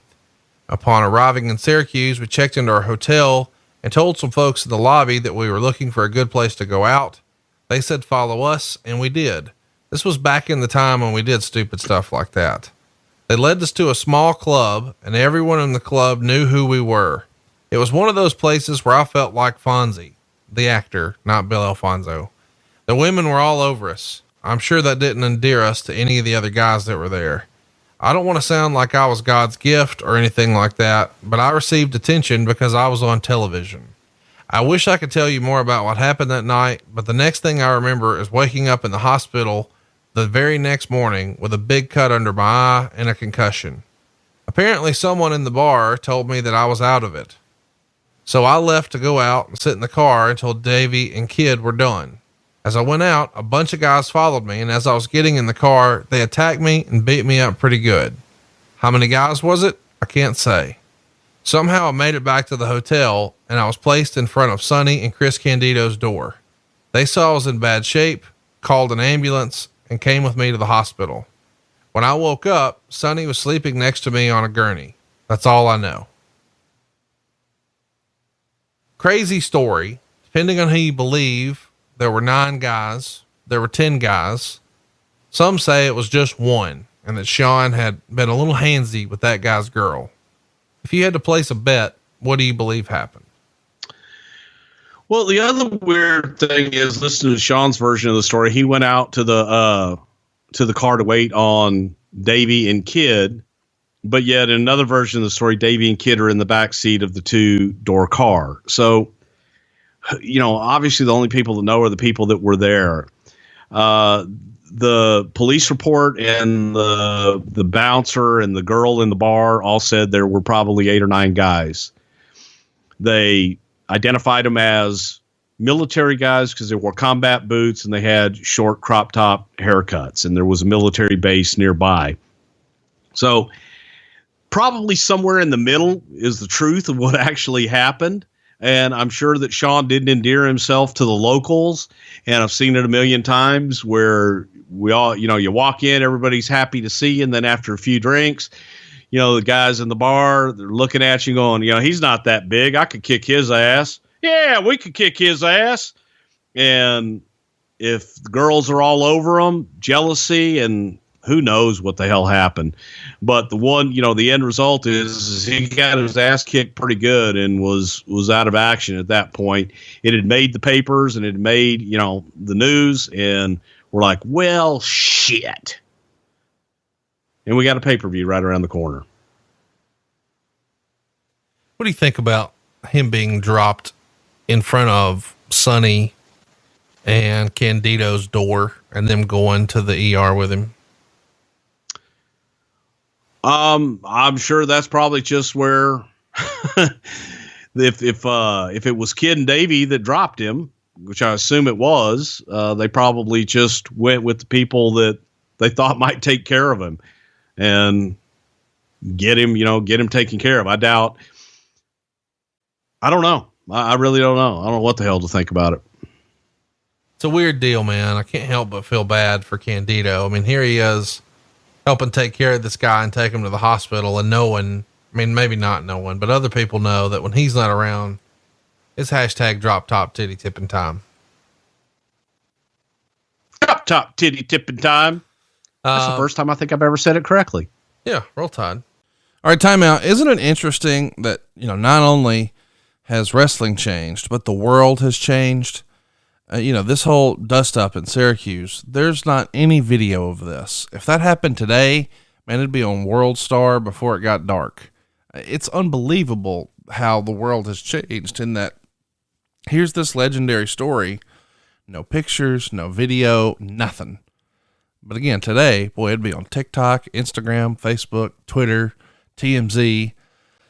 Not the case back then. I kind of miss it though. It's one of those, you had to be there deals. I know technology makes our life a lot easier in a lot of ways, but I don't know. Maybe I'm just too nostalgic listening to this show. Let's get back to it. Shawn Michaels, 94, 95. Okay. Vince is not happy when he sees Shawn, and, he says, of course, he was first and foremost concerned about my well-being, but he also gave me the, you shouldn't be out doing that stuff lecture. How much of the blame was sort of put on Shawn for being in this situation? Because when I was just telling you the story about, the people there said, oh, well, just follow us. And we did. And then Shawn wrote, that's back when we did stupid stuff like that. You were sort of smirking like, yeah, that was fucking dumb. Is that sort of something that would have really pissed Vince off, that you shouldn't put yourself in this situation where you're trusting local people or something like that? Absolutely. And it was, and I've done stupid shit like that. I told the story about it with Chris Adams, hey, anybody got anything to smoke? Anybody know where a good bar is? Yeah. Follow us. Crazy shit like that happens, but you got nobody to blame but yourself, putting yourself in that situation. That's what Vince was pissed about.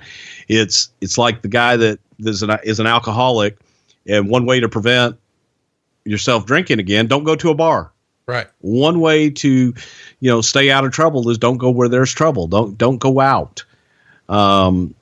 Especially when you're a celebrity in a strange place. It's not fair, but it is what it is. There were a lot of complaints regarding the WWF 900 number. On the October 30th Raw, they ran a crawl at the bottom of the screen that said to call this number for an update on the condition of Shawn Michaels. But when people called, it was the tape of the same message from the previous week. What are your memories of that? Who was in charge of content on the hotline during this era? I think it was Jim Ross or Howard Finkel, but that was an issue of the company that they used, that sometimes you'd send them new stuff and they just wouldn't put it up. And unfortunately you wouldn't find out until it was too late. People start complaining. Talk to me about the Tell Me a Lie video that you guys ran during this time. Pretty popular, done specifically for this incident when he had to forfeit the title to Dean Douglas. What do you remember about this? To get sympathy on Shawn for when he came back, and just no different than the Lex Luger, I need a hero, whatever the hell it was. But it was an original tune that I think Jim Johnston put together or had in the old tank, and keep Shawn in the forefront and keep people talking about him, feeling sorry for him. He's a baby face. Let's talk about forfeiting the belt for a minute.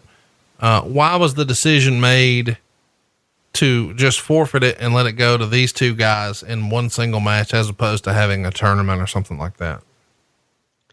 it's where we were, and that's where we were going. We were going with Dean Douglas and trying to do something. So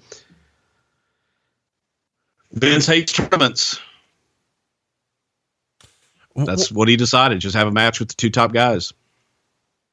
Was there any sort of consideration that maybe Dean wasn't the guy before the match, or when did that become apparent? It really became apparent probably on the European tour immediately following this, that, you know, between the agents and the talent, that they felt that Dean was, you know, step off. And I think Shane felt that he wasn't fitting in, you know, and he felt it. I mean, he came to me and talked to me about it and said, man, I'm not fitting in, and I'm not, you know, he still didn't feel that he had his ring legs under him, but it was like, you got to go, you know, you got to fight for your position and you got to go. But sometimes when Vince gets that opinion and he gets down on you, he just stays down, and it's tough to get out of that hole. You know, and I don't know that Dean really wanted to get out of the hole either. I don't know that he was really happy where he was. He didn't feel comfortable. And I think there was a big part of him that just wanted to move on.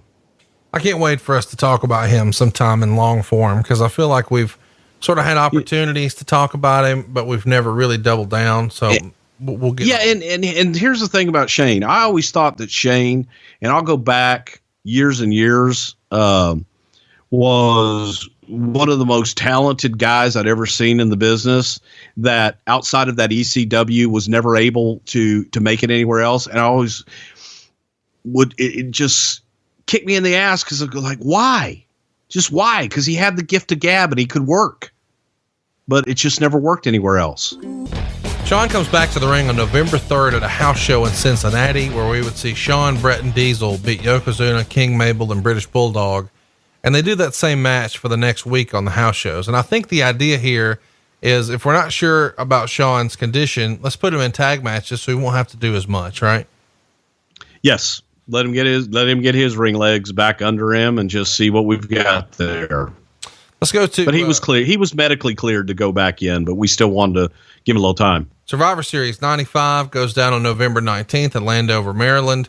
In the wild card match, which mixed faces and heels together, Shawn teamed with Sid, Ahmed Johnson, and the British Bulldog to take on Owen Hart, Dean Douglas, Yokozuna, and Razor Ramon. We talked about this on our Razor Ramon show.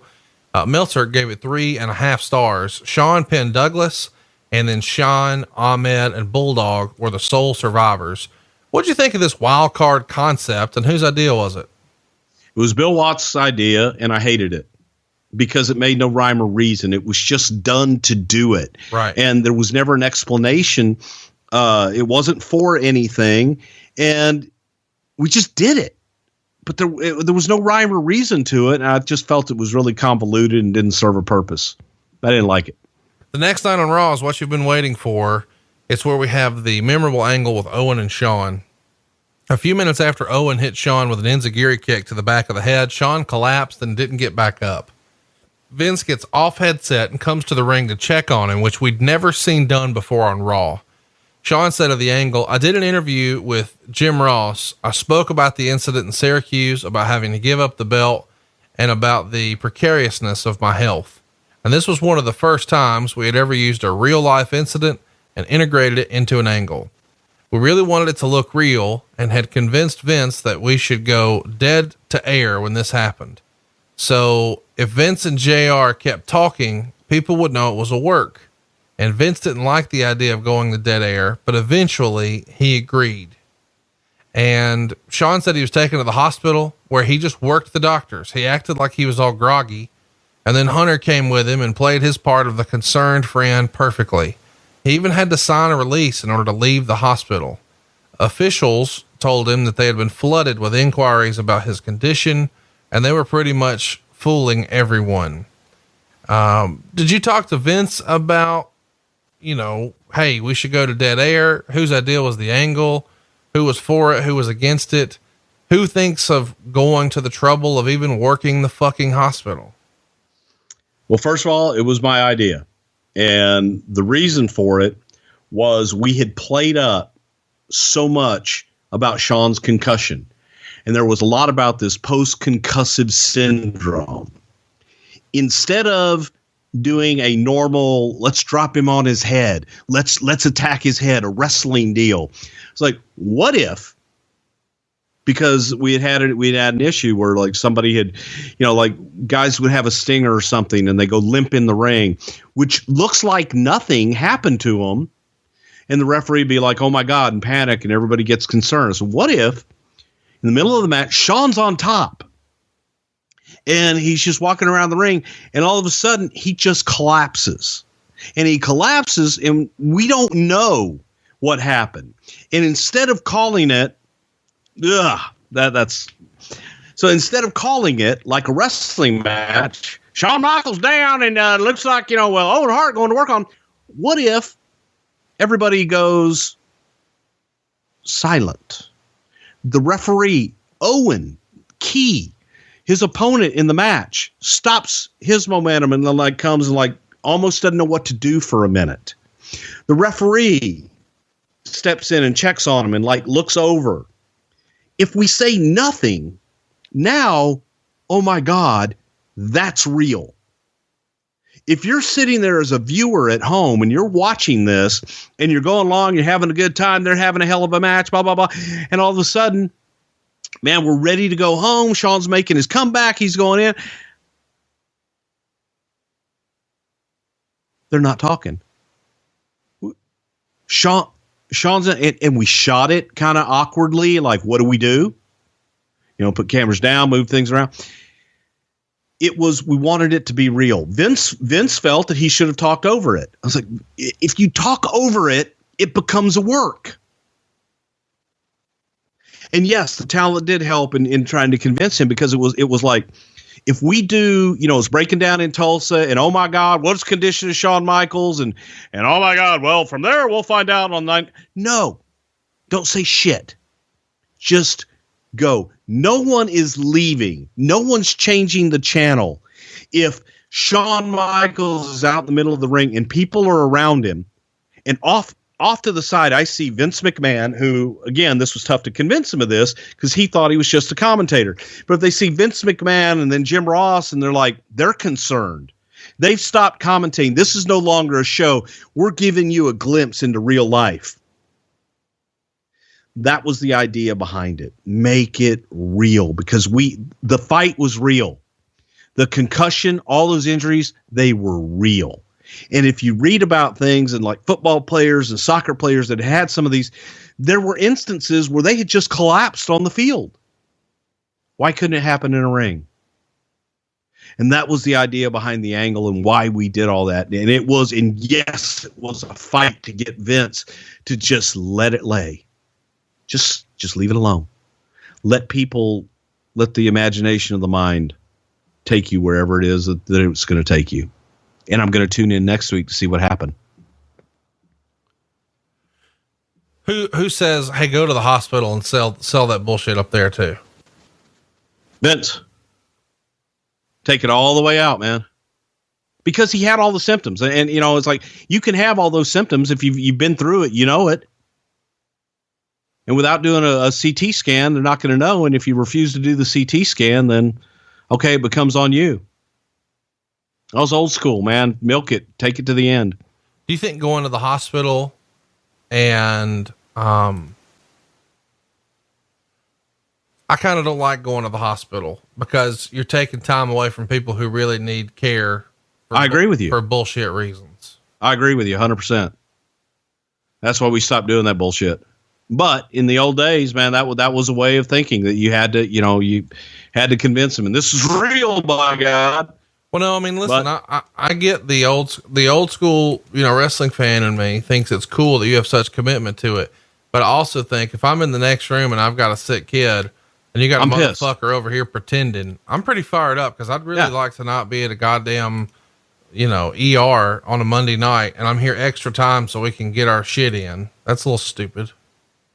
You're stupid. Yeah. Well, I mean, I agree. I agree with you. I don't think it was good practice, but we did a lot of things that weren't good practices sometimes. But you guys were over the moon with the way this was pulled off. Is that fair to say? I was, yes.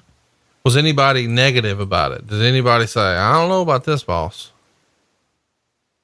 No, not that I can remember. As a matter of fact, I don't think that we smartened a lot of people up to it. And people thought that, even in the back, thought that Shawn had actually passed out.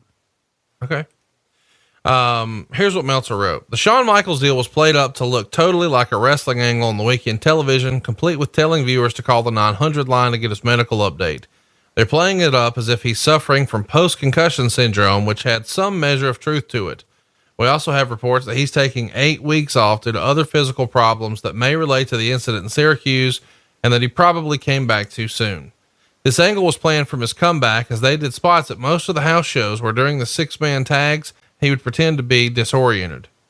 Meltzer also reported that an Army soldier was charged on December 6th with the beating of Shawn Michaels, whose real name is Michael Hickenbottom, in the 1013 incident outside of that Syracuse nightclub.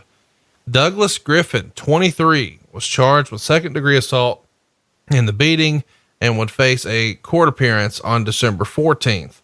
Griffin was stationed at Fort Drum, the U.S. Army base in Watertown, New York, and was being accused of beating Michaels senseless. Griffith is alleged to have been one of 4 or 5 servicemen who attacked Michaels in a wild brawl that involved approximately 9 servicemen and 3 pro wrestlers, Shawn Michaels, Davey Boy Smith, and the 1-2-3 Kid.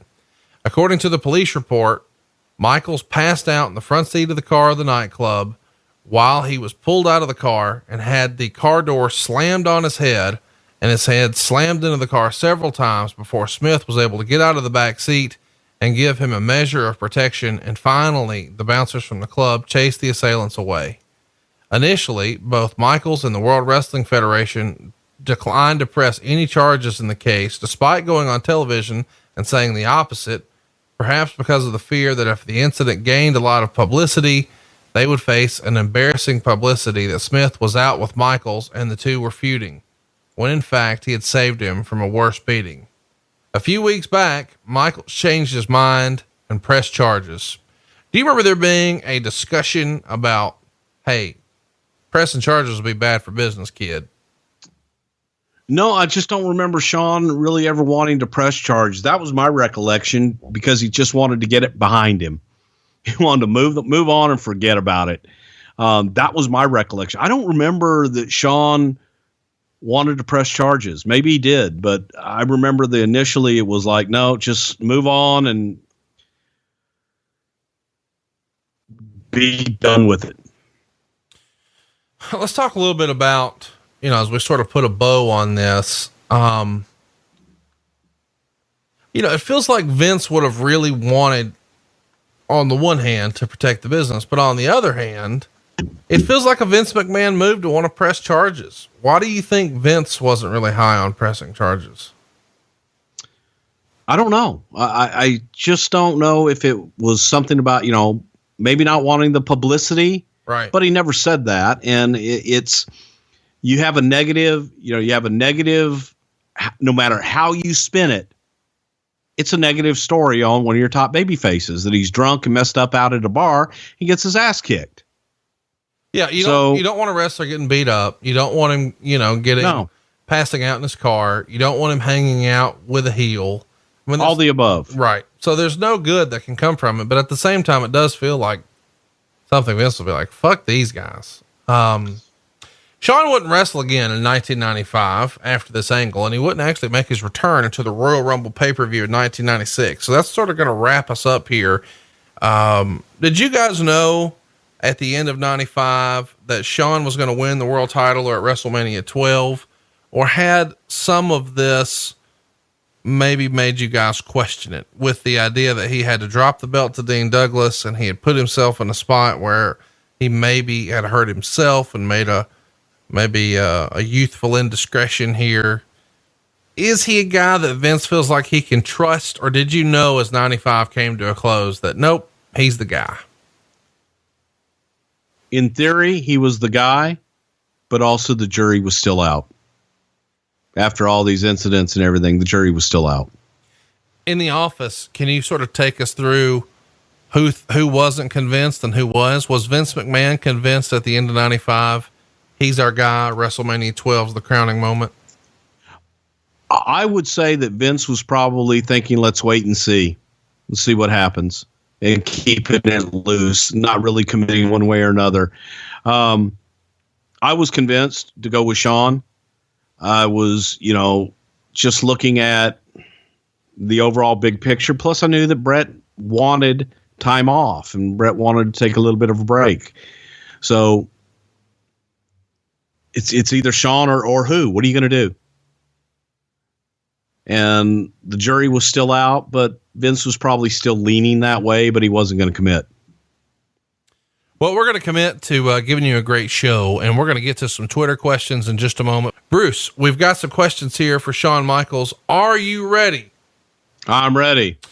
Did Bruce have any discussions with Bret Hart before and after the ladder match of WrestleMania 10?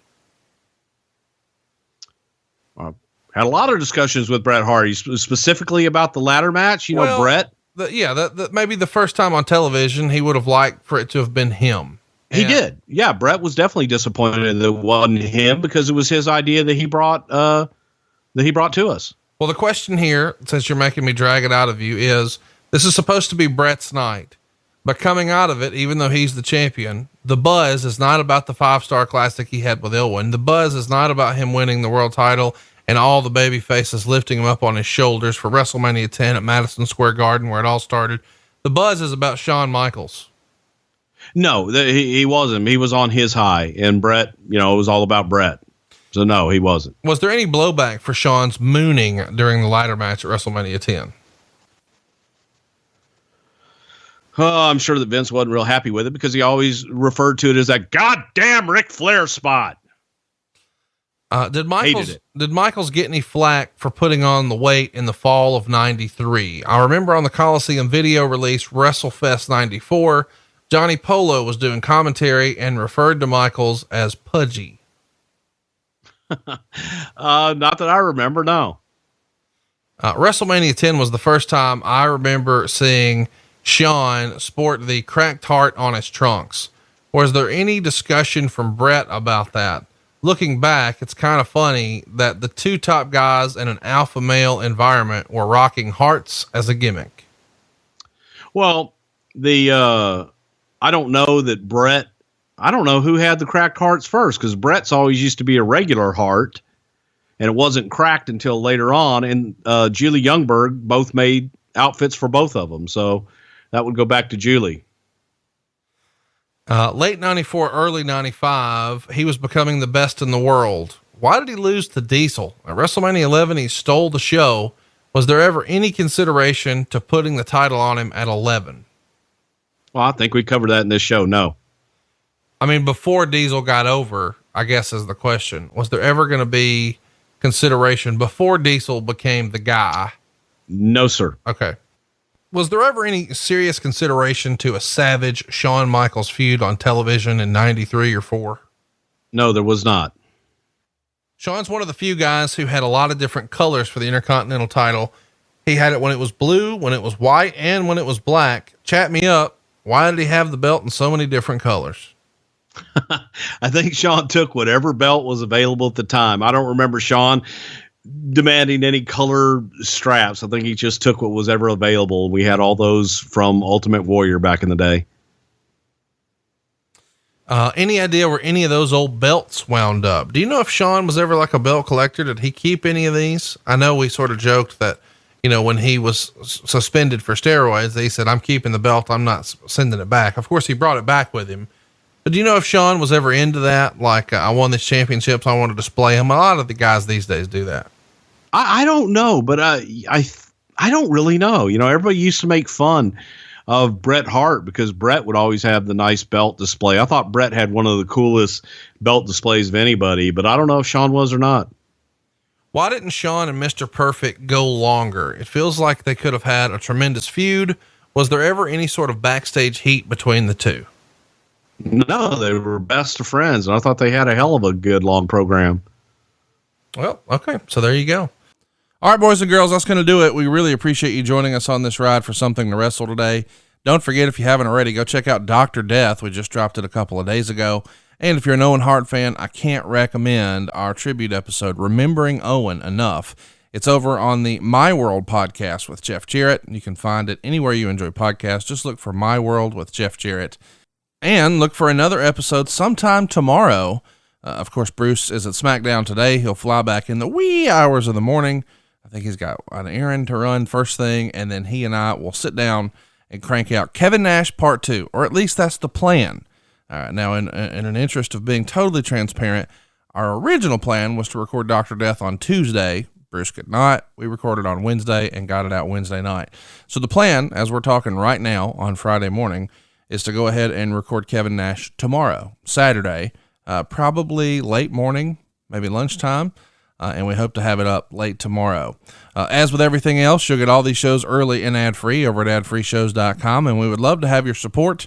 Follow us on Twitter at Prichard Show, and you can join the conversation there. Of course, he is at Bruce Prichard. I am at Hey, it's Conrad. And we are out of time. We'll see you next week right here on Something to Wrestle with Bruce Prichard. Hey, it's Conrad Thompson. Thanks for checking out the podcast here on YouTube. Be sure to hit the subscribe button and the notifications bell so you get a notice anytime we upload some new content. And go save yourself some money right now. If you're in a 30-year loan or you have credit card debt, it's not a matter of if I can save you money. It's a matter of how much. Find out right now for free at SaveWithConrad.com.